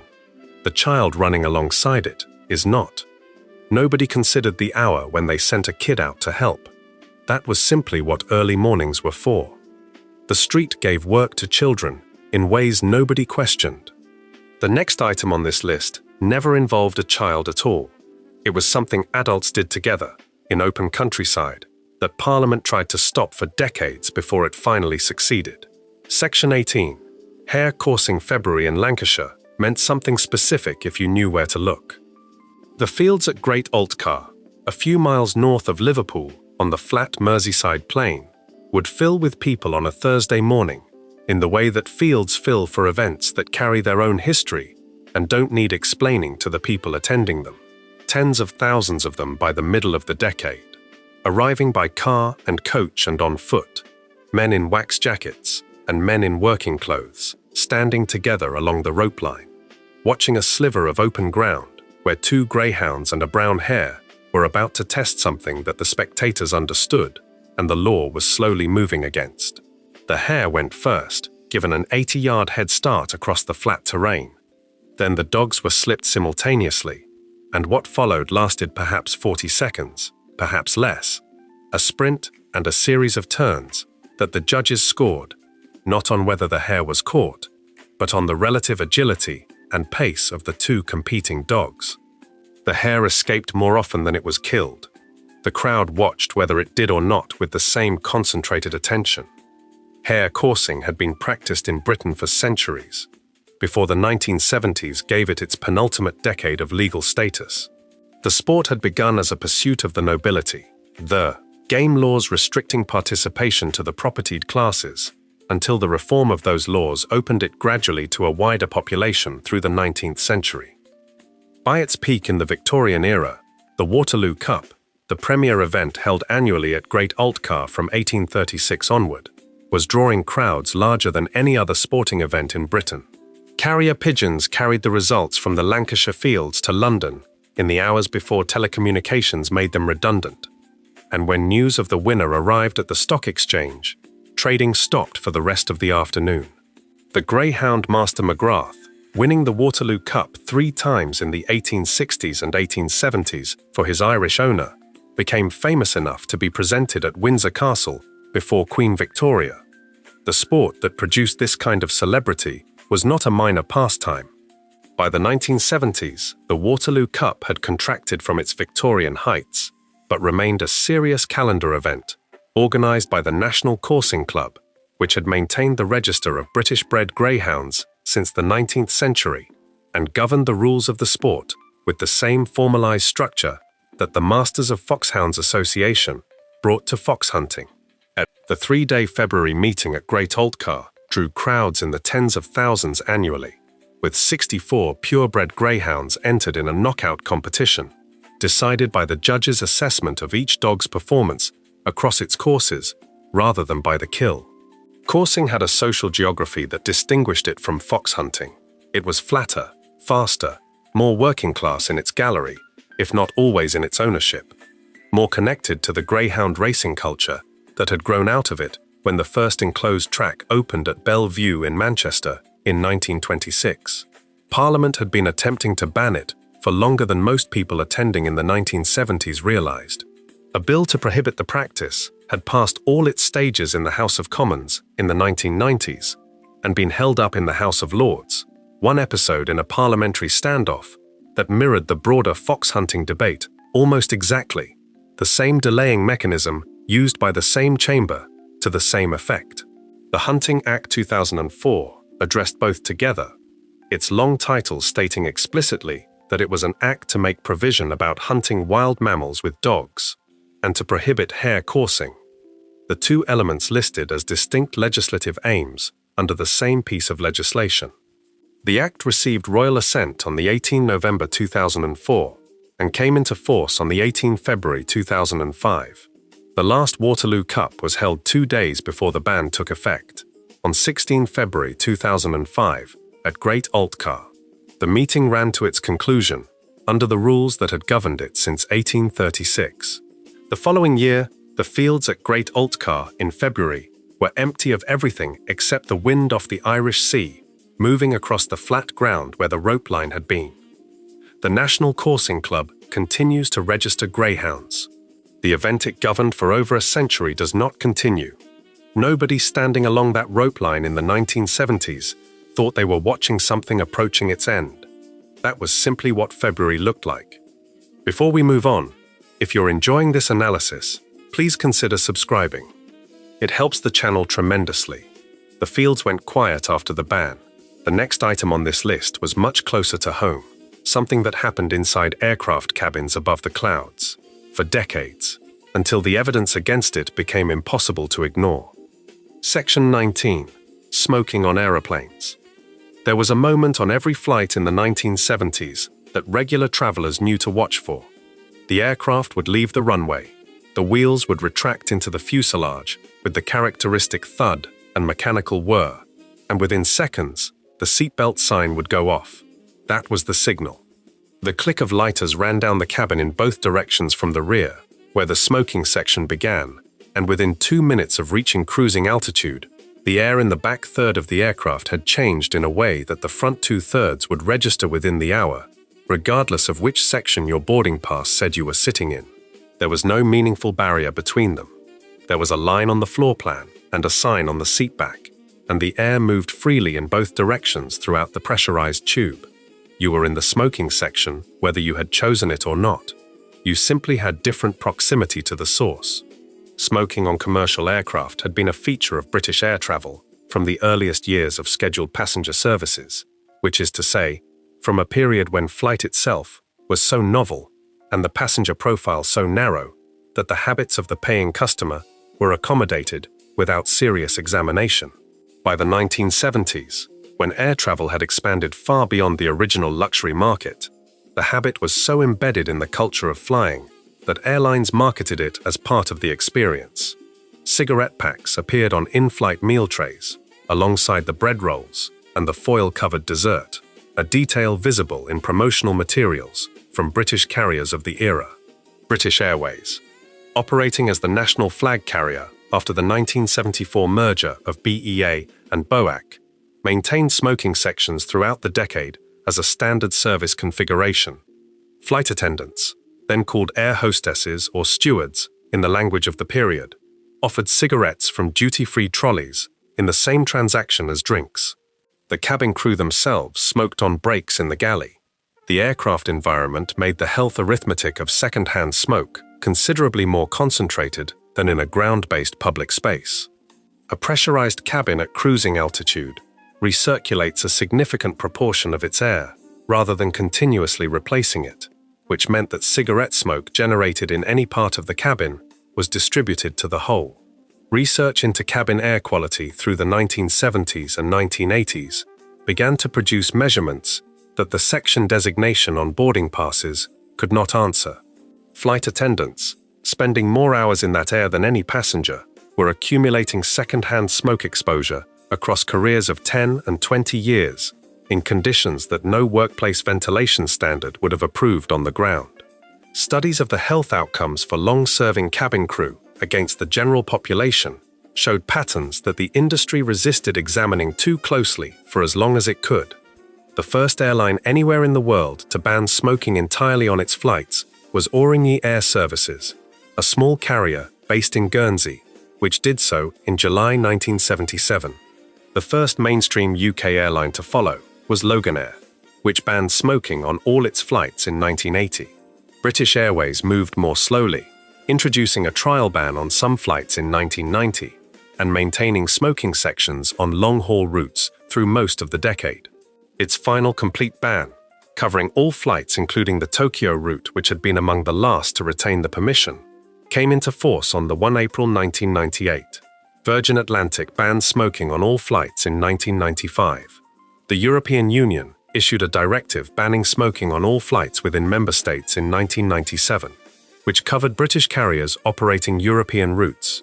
The Air Navigation Order, which governs conduct aboard UK-registered aircraft, was amended to make smoking on any commercial flight a criminal offence. The ashtray is still there. This is a detail that surprises people who have never thought to look, but it is accurate. Ashtrays are built into lavatory doors on commercial aircraft and are required to remain there by aviation safety regulations. Because the alternative, a passenger who lights a cigarette regardless of the ban and then has nowhere to put it out, is considered more dangerous than the ashtray's presence. The hardware of the smoking era outlasted the permission to use it, installed in the structure of aircraft that will carry passengers for another 20 years. Nobody thought about the air they were breathing when they reached for the lighter. That was simply what the flight included. The aeroplane changed long after the evidence said it should. The next item on this list never left the ground. It was something sold in every hardware shop and garden centre in Britain, used by millions of families, and quietly poisoning the soil and water of the countryside for decades before the ban arrived. Section 20. DDT and organochlorine pesticides. The garden center had a specific smell in the 1970s. Soil and fertilizer and something sharper underneath, chemical and dry, coming from the section of shelving near the back where the pest control products were stacked. Tins and bottles and paper packets with instruction text in small print that described application rates and mixing ratios and the intervals you should observe before harvesting treated plants. Among them, on those shelves, was DDT, dichlorodiphenyltrichloroethane, to give it its full name, though nobody called it that. It was a white crystalline powder that dissolved in hydrocarbon solvents and clung to surfaces for months after application, which was precisely why it had been considered such an advance when it first appeared commercially after the Second World War. You applied it once and it kept working. That was the selling point. The staying power that made it effective was also, it turned out, what made it catastrophic. DDT had arrived in British agriculture and domestic pest control in the late 1940s as something close to a miracle compound. During the war, it had been used by Allied forces to control the insects carrying malaria and typhus among troops in the Pacific and North Africa, protecting more lives than any medical intervention available at the time. Paul Müller, the Swiss chemist who identified its insecticidal properties in 1939, was awarded the Nobel Prize in Physiology or Medicine in 1948. The transition to peacetime agriculture and domestic use followed naturally from that wartime credibility. By the early 1950s, it was being applied across British farmland at scale, and by the middle of the decade, it was available in garden centers and hardware shops as a domestic product for use against aphids, moths, beetles, and other garden pests. A Ministry of Agriculture report estimated that approximately 1,000 tons of DDT had been applied in Kent alone in the 15 years following its agricultural introduction. In Britain as a whole, 200 tons were being used annually by the mid-1960s, applied to the soil and the crop and the water that drained from both into streams and rivers and reservoirs. The problem was its persistence and its behavior in fat tissue. DDT does not break down in the body the way water-soluble compounds do. It accumulates. A small insect absorbing a low dose of DDT contains that dose in its fat tissue when it is eaten by a larger animal, which adds that dose to its own accumulated load, which is passed again in concentrated form to whatever eats the larger animal in turn. The technical term for this process is biomagnification, and its consequences at the top of the food chain, in birds of prey, in fish-eating mammals, in species whose position requires them to consume large quantities of smaller animals, were measurable by the early 1960s in British wildlife, with an accuracy that was impossible to explain away. The Peregrine Falcon Survey of 1961, organized by the British Trust for Ornithology and led by ornithologist Derek Ratcliffe, found that the British peregrine population was in what Ratcliffe described as a headlong crash almost countrywide. The birds were failing to reproduce. Eggs were breaking during incubation, their shells too thin to bear the weight of the brooding parent. Laboratory analysis established that DDE, the compound produced when DDT degrades, was causing the shell thinning by disrupting calcium metabolism. The sparrowhawk population collapsed across agricultural areas of eastern Britain for related reasons. The evidence connecting organochlorine pesticide use to raptor population declines was assembled across the 1960s with a rigor that the chemical industry spent considerable energy challenging, and that the scientific community ultimately found conclusive. Britain withdrew some organochlorine uses through voluntary agreements with manufacturers through the 1970s, moving more slowly than the United States, which banned agricultural DDT use in 1972. All uses of DDT in Britain were formally withdrawn under the Pesticide Safety Precautions Scheme from 1st of October 1984, confirmed in a single parliamentary statement that year. The Stockholm Convention on Persistent Organic Pollutants, adopted in 2001 and signed by over 90 nations, placed DDT on its prohibited list for all uses except malaria vector control in countries where no alternative exists. DDT persists in British soil decades after the last application. Surveys of agricultural land have detected residues in fields last treated 30 and 40 years earlier. The peregrine falcon has recovered substantially. An estimated 1,769 breeding pairs were recorded in Britain in 2018, including 30 pairs now nesting in London. The chemical is gone from the shelves. Its record remains in the ground. Nobody read the instruction text very carefully. That was simply what you put on the roses. Before we move on, if you're enjoying this analysis, please consider subscribing. It helps the channel tremendously. The garden was one kind of hidden harm. The next item on this list moved through electrical equipment in offices and factories across the country, built into the infrastructure of British industry, until the evidence of what it was doing became impossible to continue ignoring. Section 21. PCBs in electrical equipment. Behind the humming transformer in the corner of the factory floor, behind the capacitors inside the fluorescent light fittings running the length of the office ceiling, behind the switchgear in the substation at the edge of the industrial estate, was a liquid that most of the people working in those spaces had never heard named and would not have been able to identify if they had. It had no color and no smell. It did not burn. It conducted heat efficiently and resisted electrical discharge with a reliability that made it precisely what the engineers of the mid-20th century needed when they were designing equipment that generated substantial heat in enclosed spaces and could not safely use oil that might combust. Polychlorinated biphenyls, PCBs, synthesized commercially from around 1930 onward, built into the electrical infrastructure of British industry through the 1950s, 1960s, and 1970s, and then banned, progressively and then comprehensively, as the evidence of what they were doing to the body and the environment accumulated past the point where any argument for continued use could be maintained. The properties that made PCBs commercially attractive were the same properties that made them dangerous over time. They were chemically stable, which meant they did not break down readily in the environment. They were non-flammable, which made them safe to use in high-heat electrical applications. They had low volatility and high electrical resistance, which made them ideal as insulating and cooling fluids in transformers, capacitors, switchgear, and the ballast units of fluorescent light fittings, which is to say, in virtually every category of industrial electrical equipment operating in Britain through the post-war decades. In Britain, they were sold under trade names, including Araclor and Ascarel, the latter being a generic term for PCB-based dielectric fluids that appeared on equipment labels across the country, without most maintenance workers knowing precisely what the word referred to. The health picture that emerged through the 1960s and 1970s was built from several directions simultaneously.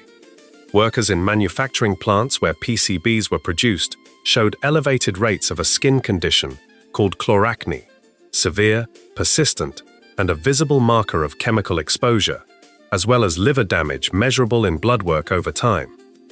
Environmental monitoring of waterways near industrial sites found PCB accumulation in fish tissue at concentrations that followed the same biomagnification pattern that DDT had demonstrated in birds of prey: low in the water, higher in the invertebrates, higher still in the fish, and concentrated to significant levels in whatever ate the fish regularly. Studies of human breast milk in industrialized countries began finding PCB residues in the 1970s, which is to say, the chemical was transferring from mother to infant through the most fundamental biological mechanism of early life. The International Agency for Research on Cancer would eventually classify the compound as a probable human carcinogen. The reproductive effects, the immune system effects, and the developmental effects in children exposed in utero or through breast milk became progressively better characterized through the decade as the research accumulated. Britain began restricting PCBs through voluntary agreement rather than legislation in the early 1970s. By the end of 1972, sales for open applications, Uses where the compound might be released directly into the environment, had been discontinued. Closed uses, meaning equipment where the PCBs were sealed inside the device and theoretically contained, continued to be permitted. The logic was that a sealed transformer posed less risk than an open industrial fluid. The logic was undermined by the reality that transformers age, seals degrade, and equipment eventually requires maintenance or disposal. Nearly all UK manufacture of PCBs ceased in 1981. An international agreement in 1986 banned most remaining uses across signatory countries. The Stockholm Convention of 2001 placed PCBs on its persistent organic pollutant list alongside DDT, requiring signatory nations to identify and remove PCB-containing equipment by 2025 and to destroy contaminated waste by 2028. Equipment manufactured in the 1970s is still in service in some British facilities, its age making it likely to contain PCBs in the insulating oil. Current UK legislation requires any transformer oil testing above 50 parts per million of PCBs to be removed from service and incinerated. The deadline for compliance is 2025. The equipment outlasted the chemical's legality by 40 years. Nobody working under those fluorescent lights knew what was in the fitting above their head. That was simply how the building was wired. The electrical infrastructure carried its legacy quietly for decades. The next item on this list was far more visible, something displayed openly in every high street chemist and sold without question to anyone who walked in and asked for it, until a specific parliamentary decision removed it from the shelves entirely. Section 22. Phenacetin, the painkiller in every medicine cabinet. The tin sat on the shelf in the bathroom cabinet or in the kitchen drawer alongside the plasters and the Germaline, and when a headache came on, or a cold settled in, or your joints ached from a day of physical work, you opened it and took 2 tablets with a glass of water, and within the hour, the edge came off the pain. The tablets were small and white and tasted faintly bitter if you let them sit on your tongue too long before swallowing. They were called APC tablets in the language of the era. Aspirin, phenacetin, and caffeine combined in a single compound analgesic, and they were available without prescription from every chemist in Britain, stacked on the shelf beside the aspirin and the cough mixture, priced accessibly and bought without a second thought by millions of ordinary people managing ordinary pain. The tin did not carry a warning. Nobody who handed it to a headache had any reason to think the thing inside it was doing anything other than exactly what it said. Phenacetin was one of the oldest synthetic pharmaceuticals in existence, developed in 1878 by the American chemist Harmon Northrop Morse and introduced commercially in 1887. It predated aspirin by a decade. Its longevity on the market was a function of the way it worked. It blocked the perception of pain efficiently and reduced fever reliably, and in a century without many available alternatives, it earned its place in the medicine cabinet through sheer effectiveness. By the time the 20th century reached its middle decades, phenacetin was embedded in over-the-counter analgesic preparations across the industrialized world. The APC combination became the standard compound painkiller of the mid-century. What soldiers were given, what factories stocked in their first aid boxes, what housewives kept alongside the sewing kit. Britain relied on it completely and without examination. The problem had been visible to European nephrologists since the early 1950s. Swiss and Scandinavian researchers began noticing a pattern in patients presenting with progressive kidney damage. A significant proportion of them had a history of heavy analgesic consumption, and phenacetin was the common compound across cases.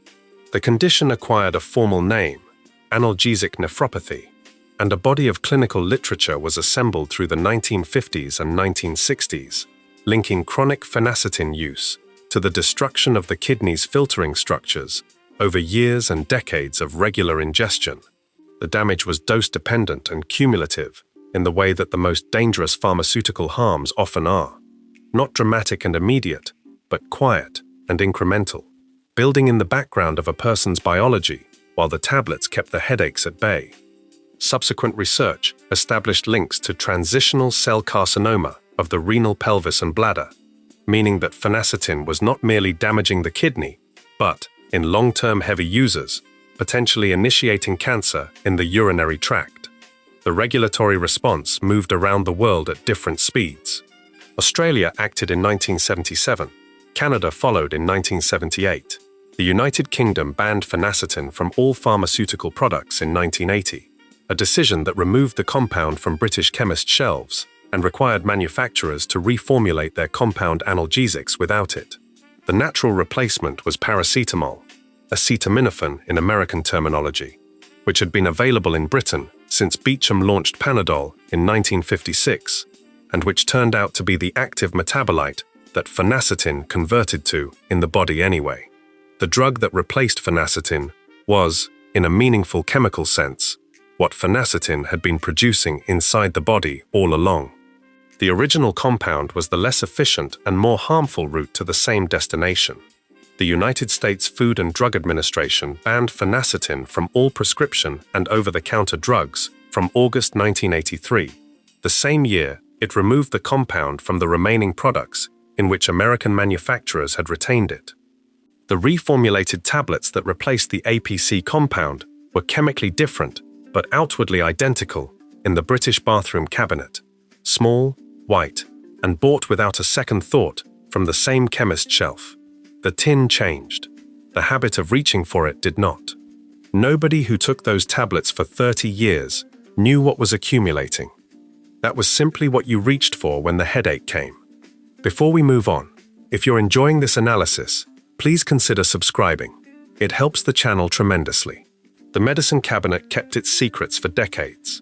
The next item on this list kept its secrets in plain sight, something that ran on British television every single evening, in front of the whole family, that the law eventually decided children had no business watching.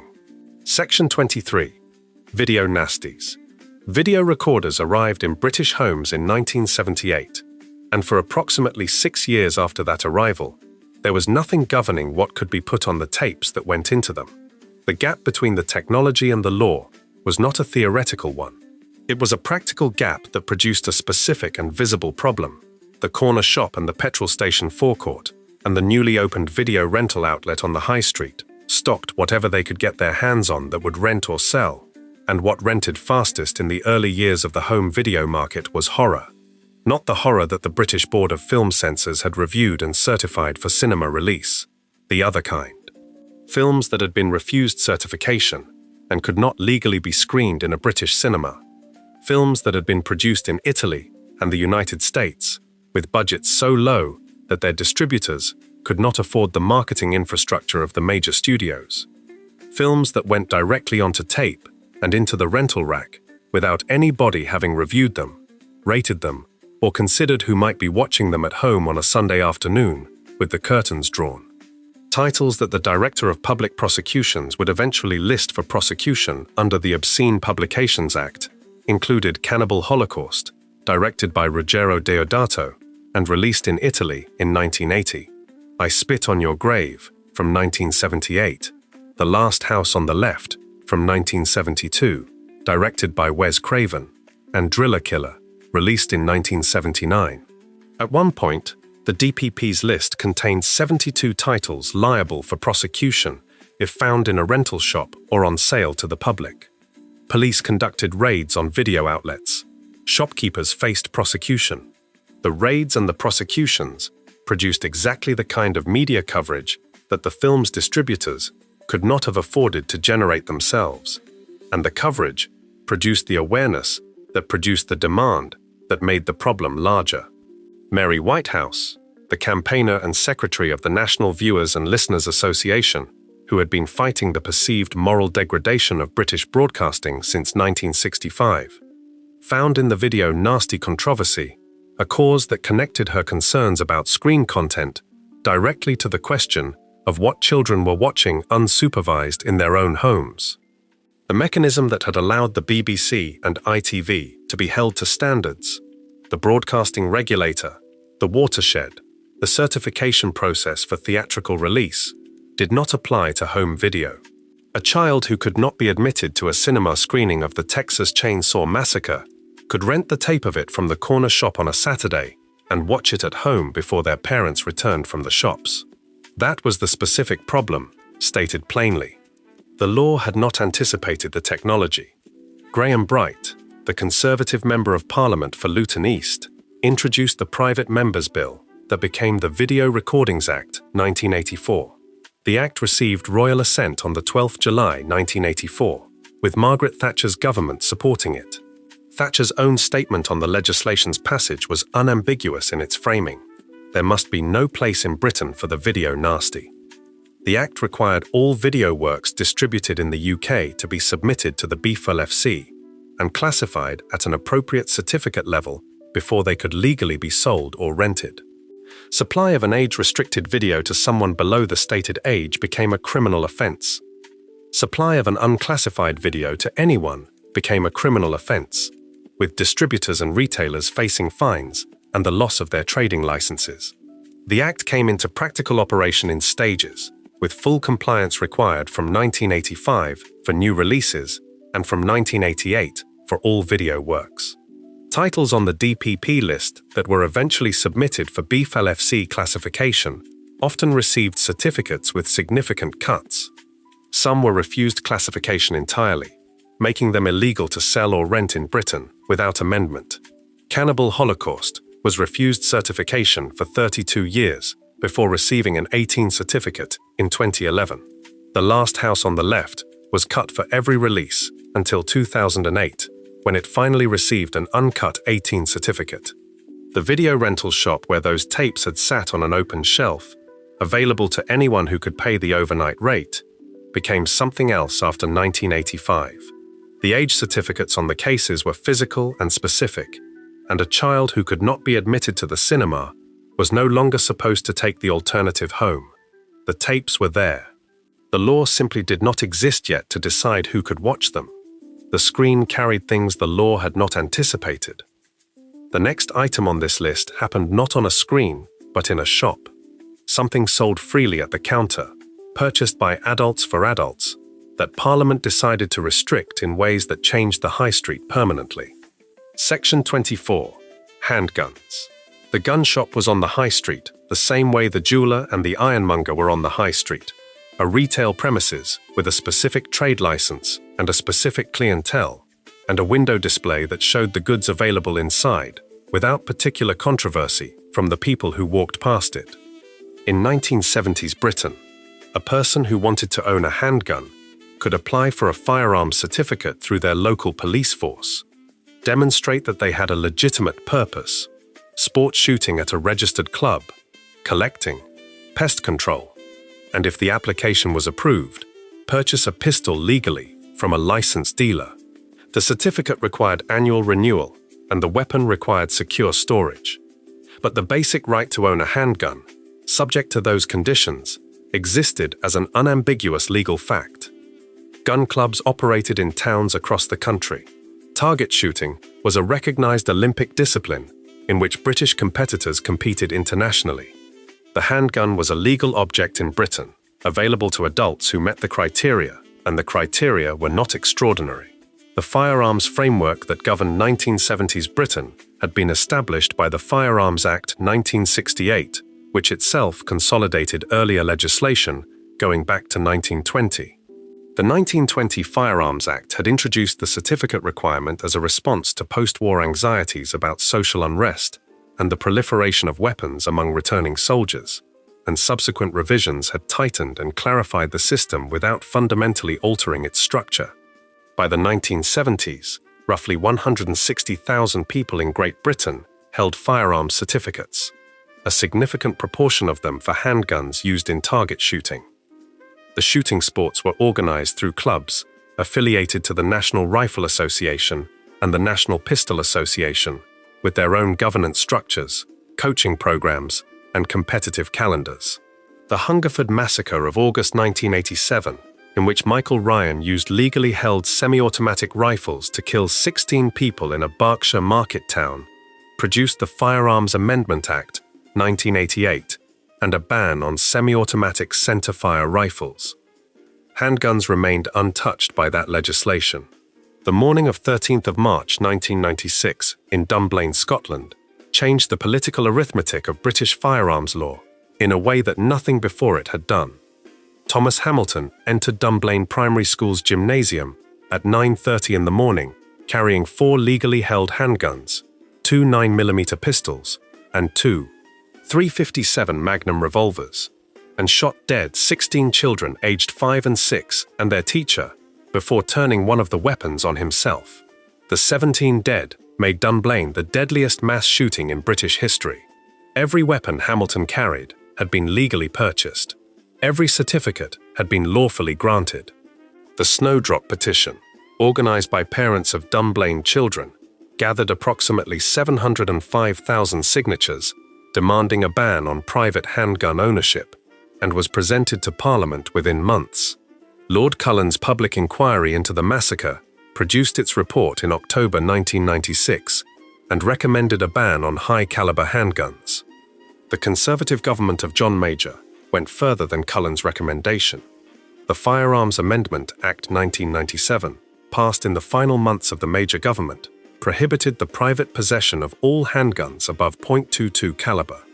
The Labour government elected in May 1997 completed the ban through the Firearms Amendment No. 2 Act 1997, which extended the prohibition to .22 caliber handguns. From February 1998, the private possession of virtually any handgun in Great Britain was illegal. Owners were required to surrender their weapons. Approximately 162,000 pistols were handed in, along with 700 tons of ammunition and associated equipment, under a government compensation scheme. British Olympic pistol shooters had to travel abroad to practice. The British shooting team competed at the Sydney 2000 Olympics without being able to legally train in their own country, a situation sufficiently peculiar that it attracted international attention. The Olympic pistol events were eventually dropped from the British competition schedule at home. The athletes continued to travel to France, Switzerland, and elsewhere to train legally.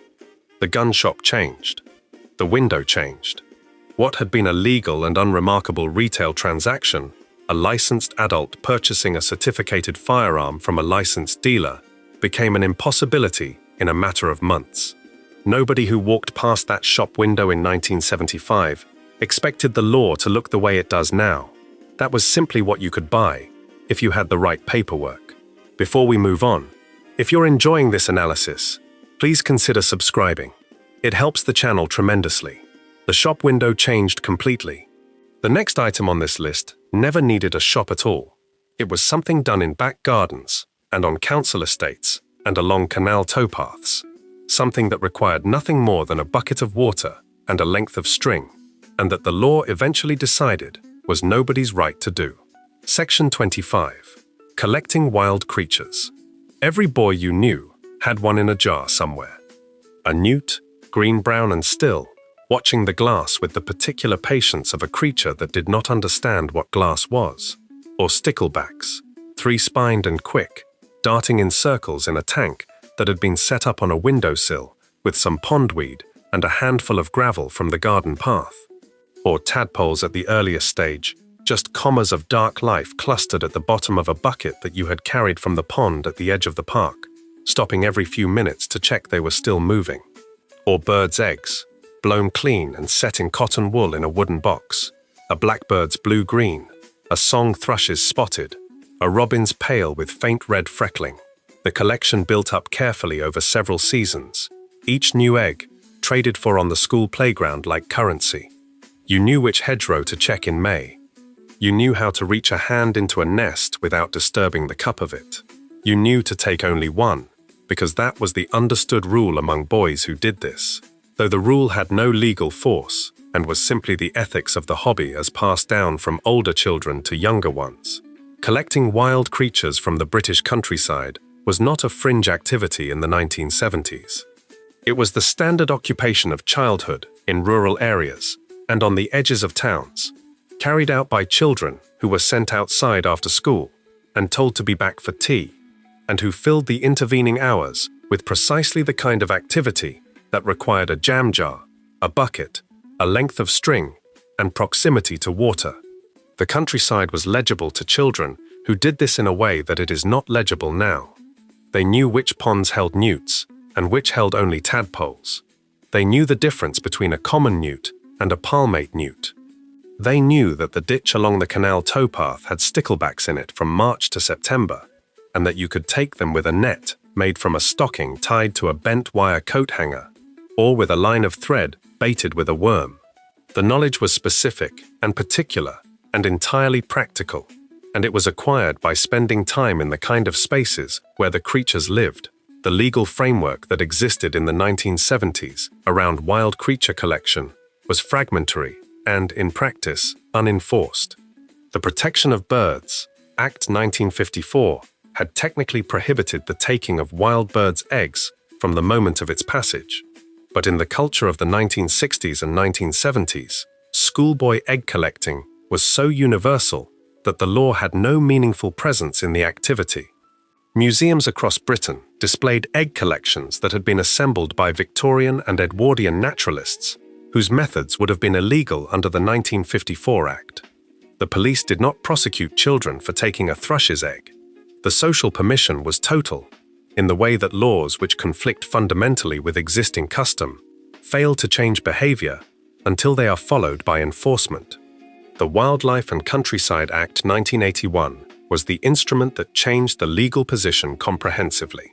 Receiving royal assent on the 30th October 1981 and coming into force in stages from 28 September 1982, it repealed and replaced the earlier Protection of Birds Acts and extended protection significantly. From September 1982, it became illegal not merely to take the egg of any wild bird, but to possess one, unless the possessor could demonstrate that the egg had been taken or come into their possession before the Act came into force. The Act placed the great crested newt under full legal protection as a Schedule 5 species, making it an offense to intentionally kill, injure, or take one. Common newts, smooth newts, and palmate newts retained some protections against sale, but not against casual collection for several years, before subsequent amendments tightened the position further. Schedule 5 expanded over time to include additional species as scientific understanding of population pressures developed. The egg collections in the boxes in the attic of older houses are still there, many of them. The law treats pre-1982 collections differently from post-1982 ones, allowing possession if the owner can demonstrate the eggs predates the Act, but prohibiting sale regardless of age. Museum displays of egg collections were quietly withdrawn in the decades following the Act. The pond at the edge of the park is still there. What it is legal to do beside it is not what it was. Nobody thought of it as taking something that belonged to anyone. That was simply what the countryside was for. The countryside gave itself freely to children who knew where to look. The next item on this list happened not in the countryside, but in a building every town in Britain had. Something that adults did inside it on a specific day of the week that the law eventually decided should work differently. Section 26. Sunday trading. Sunday morning in Britain in the 1970s had a particular quality of stillness that was not accidental. The high street was closed. Not closed the way it was closed at 7 in the evening on a Tuesday, where the shutters were down, but you understood that tomorrow the goods would be available and the transaction could proceed. Closed in a way that felt categorical, as if the question of commerce had been set aside for the day by general agreement, and the street given over to something else. Church bells if you were near a church, the smell of Sunday dinners starting up from kitchen windows, children on bikes in the road because the road had room for them. Woolworths was shut, Marks and Spencer was shut, the ironmonger and the butcher and the draper was shut, the supermarket, if your town had one, was shut. The law that produced this stillness was the Shops Act 1950, and it had been producing it every Sunday in England and Wales for 2 decades before the 1970s began. The Shops Act 1950 did not simply restrict Sunday trading. It produced a landscape of exceptions so bewildering that even the courts struggled to interpret them consistently, and the practical result on any given Sunday was a combination of genuine closure and low-level absurdity that became one of the minor comedies of British domestic life. You could buy fresh fruit and vegetables from a market stall. You could not buy them if they were canned. You could buy fish and chips from a restaurant that served them at a table.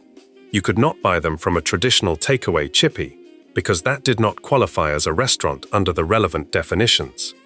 You could buy razor blades on a Sunday if you needed them for medicinal purposes, specifically removing corns, but not if you intended to shave. You could buy a newspaper, but not a book.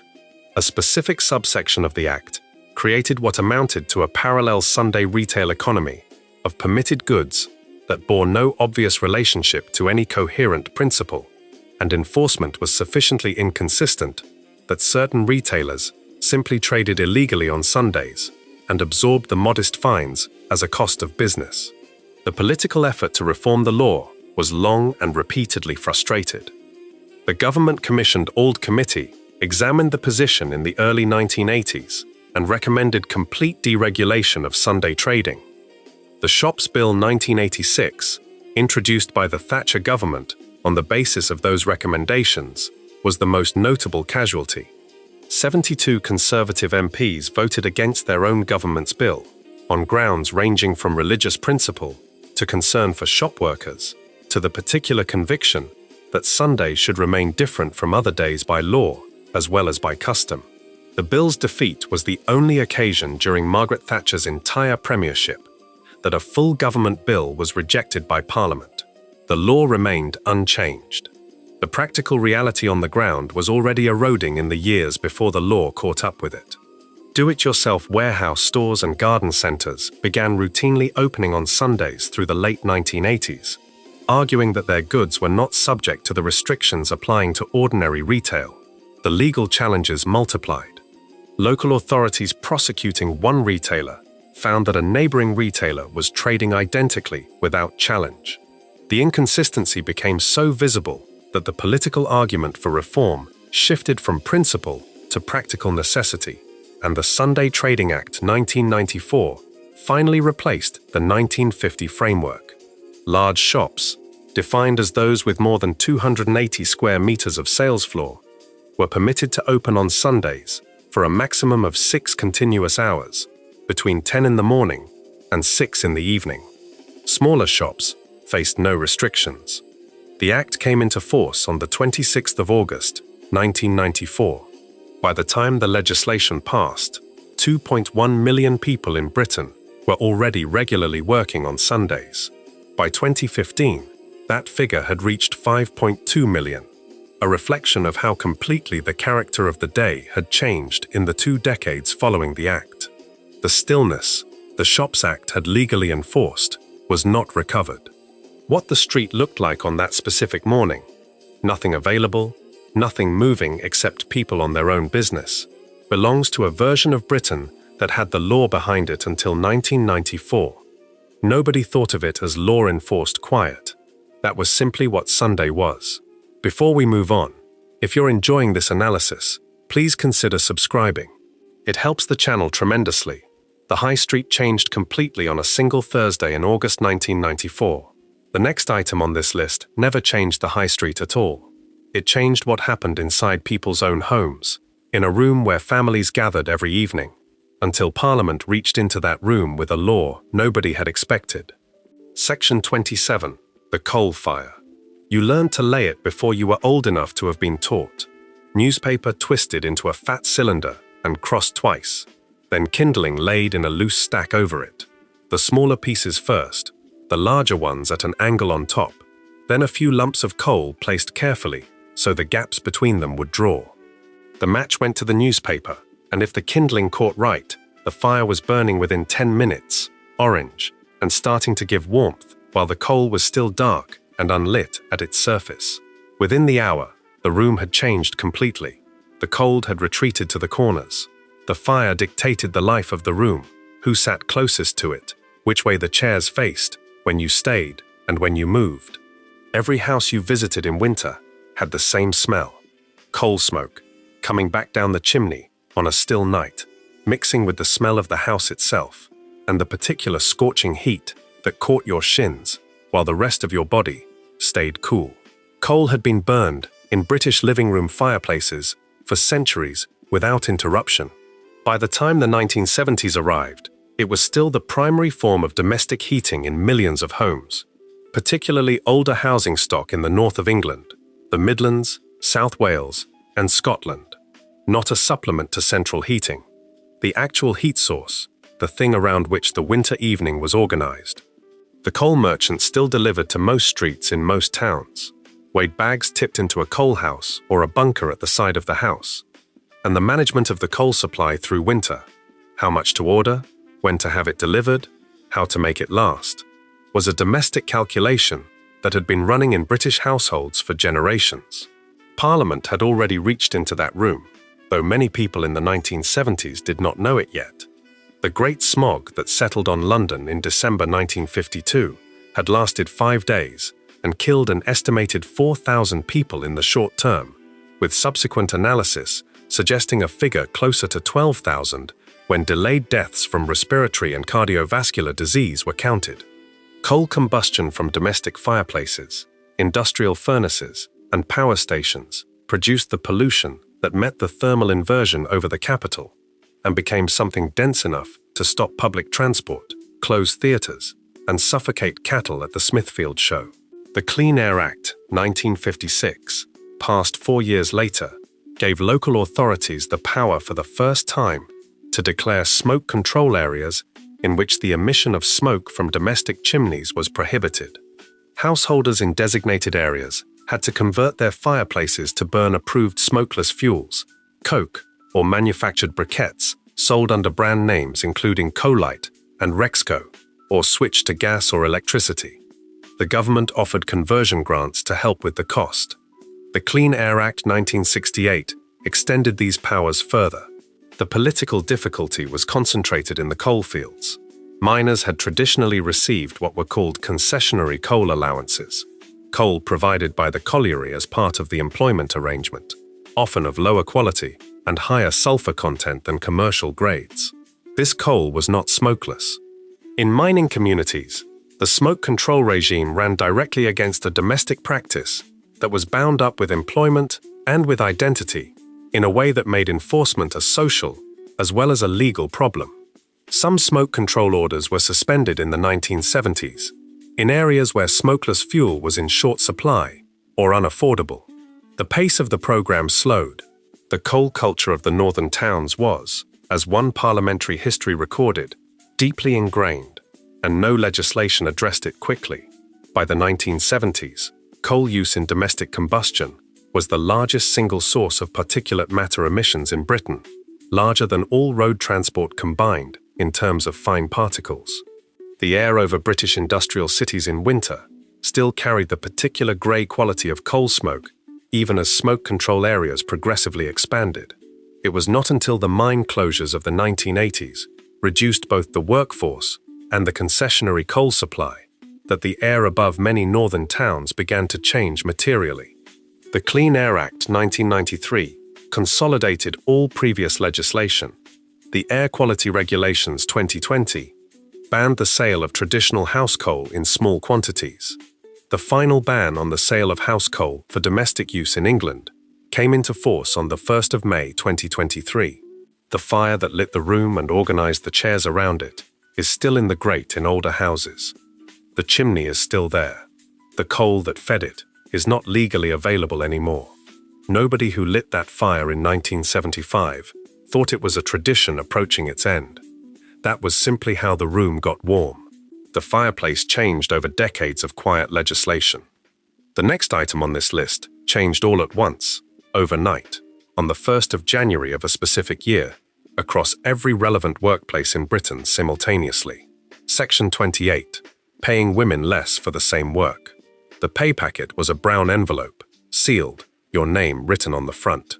You opened it on a Friday and the amount was what it was, and if you worked beside someone doing the same job, the same hours, the same machine, the same product at the end of the shift, the number inside their envelope was different from the number inside yours.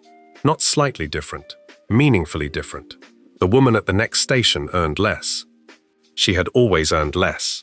The rate for the job had always been one figure for men and a lower figure for women, and this was not recorded anywhere as discrimination. It was simply the rate, understood by everyone in the room without discussion, built into the wage agreements that employers and trade unions had negotiated for decades. Paying women less than men for identical work was legal throughout the first half of the 1970s. Not tolerated. Legal.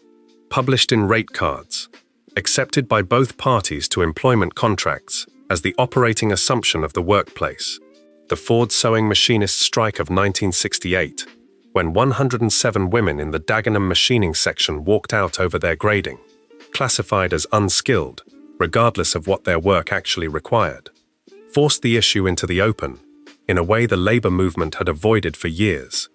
Barbara Castle, Secretary of State for Employment and Productivity, used the momentum the Dagenham women had created to drive the Equal Pay Act through Parliament. The Act received royal assent on the 29th of May, 1970. It did not come into force on that day. A 5-year implementation period, built into the legislation, gave employers until 29th of December 1975 to restructure their pay arrangements. The delay was both practical and political. The scale of adjustment required across British industry was significant, and Britain's entry into the European Economic Community on the 1st January 1973 brought with it an EU directive requiring member states to implement equal pay by 1976 in any case. On 29 December 1975, the same morning the Sex Discrimination Act 1975 also came into force. It became illegal for a British employer to pay a woman less than a man for the same work, or for work rated as equivalent under a job evaluation scheme. An implied equality clause was inserted automatically into every employment contract in the country, where any term of a woman's contract was less favorable than the equivalent term of her male comparator. It was modified immediately by force of law. In the 2 years following the Act's commencement, industrial tribunals registered 2,493 individual equal pay complaints, as workers and their representatives tested the legislation across different industries. Full-time women's average earnings, compared to men's, rose from 72% to 77% in the 5 years following, the largest increase ever recorded in that ratio. The median gender pay gap at the time the Act came into force stood at approximately 28%. 50 years later, it sits at around 13%. The law changed on 29 December 1975. The gap has not closed at anything like the same speed. The practical limits of the Act were visible almost immediately. It applied to women doing the same or broadly similar work as men, in a labor market organized so that men and women frequently worked in entirely different roles within the same building. The equality clause could not reach the structural gap. The legislation addressed one version of the problem and left the deeper version largely intact. Nobody who handed out those pay packets thought of themselves as doing something Parliament was 5 years away from declaring illegal. That was simply what the rate was. Before we move on, if you're enjoying this analysis, please consider subscribing. It helps the channel tremendously. The pay packet changed on a specific December morning. The next item on this list never made it onto a pay packet or into any public record at all. It happened behind closed doors, in laboratories, done to animals, in the name of products you used every single day. Section 29. Testing cosmetics on animals. The bottle of shampoo on the bathroom shelf in the 1970s had a label that told you the fragrance, the manufacturer, and nothing else of relevance to how it had been developed. The moisturizer, the mascara, the aftershave, all of them had passed through a testing process that most people using them had never considered, partly because it had no presence on the packaging, and partly because the question of how a cosmetic was verified safe before reaching the shelf simply did not form part of any conversation happening around those products. The conversation was about the scent, the price, whether it worked. The testing was somewhere else, in a laboratory, behind closed doors, conducted on animals. Cosmetic animal testing was standard practice in 1970s Britain, carried out by the industry, without legal restriction, and without any public awareness of its scale or methods. The Draize eye test, developed at the American FDA in 1944, involved placing a test substance into the eye of a restrained rabbit and observing the irritation response over several days. used routinely across the cosmetics industry to assess whether a product would cause eye damage in human users. The LD50 test determined the concentration of a substance required to kill half a group of test animals, providing a toxicity benchmark for ingredients in finished products. These were not unusual practices. They were the established scientific methodology of product safety, used by companies whose packaging sat on British high street shelves and whose advertisements appeared in British magazines throughout the decade. The organization that eventually became Cruelty Free International had its origins as the British Union for the Abolition of Vivisection.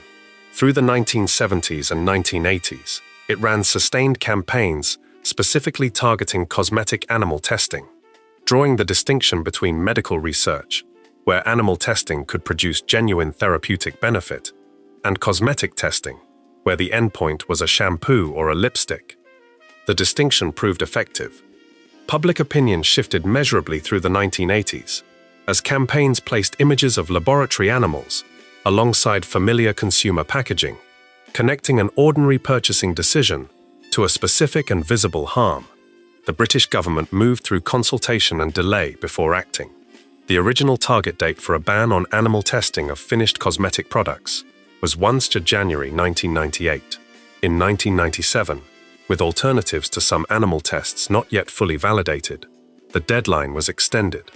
The ban was eventually implemented through amendments to the conditions on project licenses under the Animals Scientific Procedures Act, not through standalone legislation, but through the administrative mechanism of refusing to issue testing licenses for cosmetic purposes.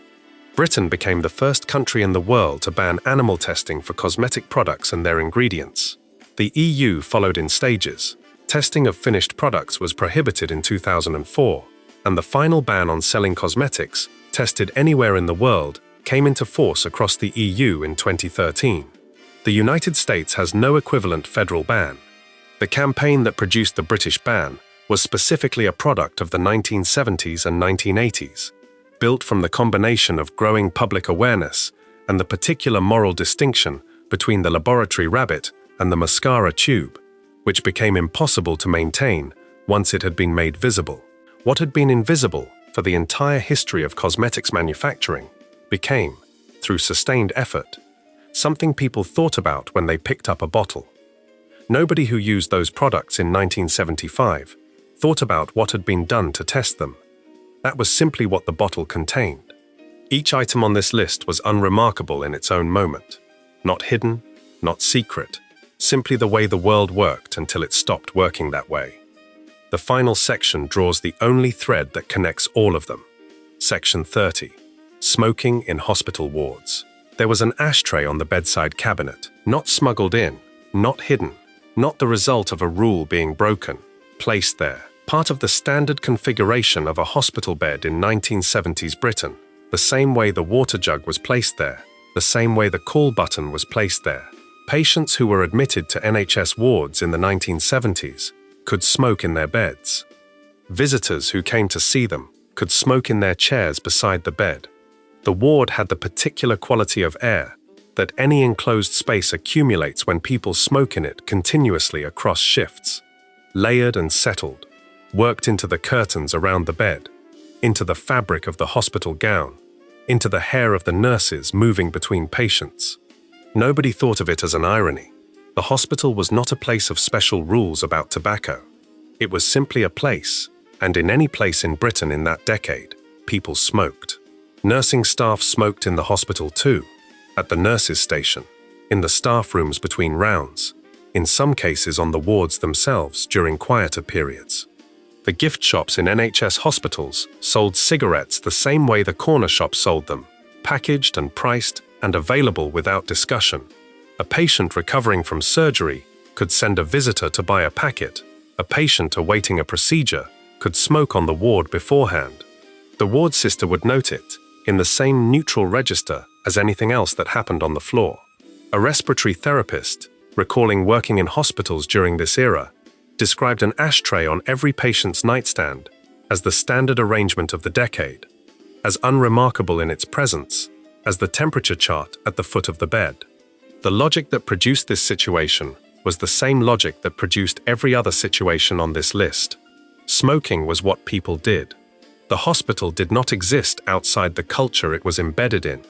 The evidence that passive smoking harmed non-smokers had begun to accumulate by the late 1970s, but had not yet become the settled, undisputed public health fact it later became. And even as that evidence built, the idea that a patient, already stressed, possibly frightened, in an unfamiliar environment, should be denied something they depended on, seemed to many ward managers like an unnecessary cruelty layered on top of whatever had brought them in. The move towards smoke-free hospitals in Britain happened in stages across 2 decades, driven by individual trust policies rather than a single national decision. Some hospitals began designating specific smoking rooms in the 1980s, taking cigarettes out of the open wards, but keeping them within the building. Others moved smokers outside entirely through the 1990s. The Health Act 2006, which came into force on the 1st of July 2007 and banned smoking in all enclosed public places in England, settled the question for hospital buildings. Subsequent NHS policies have pushed the prohibition progressively outward, from buildings to entrances, from entrances to grounds, from grounds to the full perimeter in some trusts. Mental health wards have been the last to reach full compliance, and remain so in some settings, because the smoking rate among mental health inpatients runs at roughly 40%, and the argument about patient welfare in an involuntary setting is different in character from the argument in a general ward. The ashtray is not on the bedside cabinet now. The gift shop does not sell cigarettes. The ward air is different.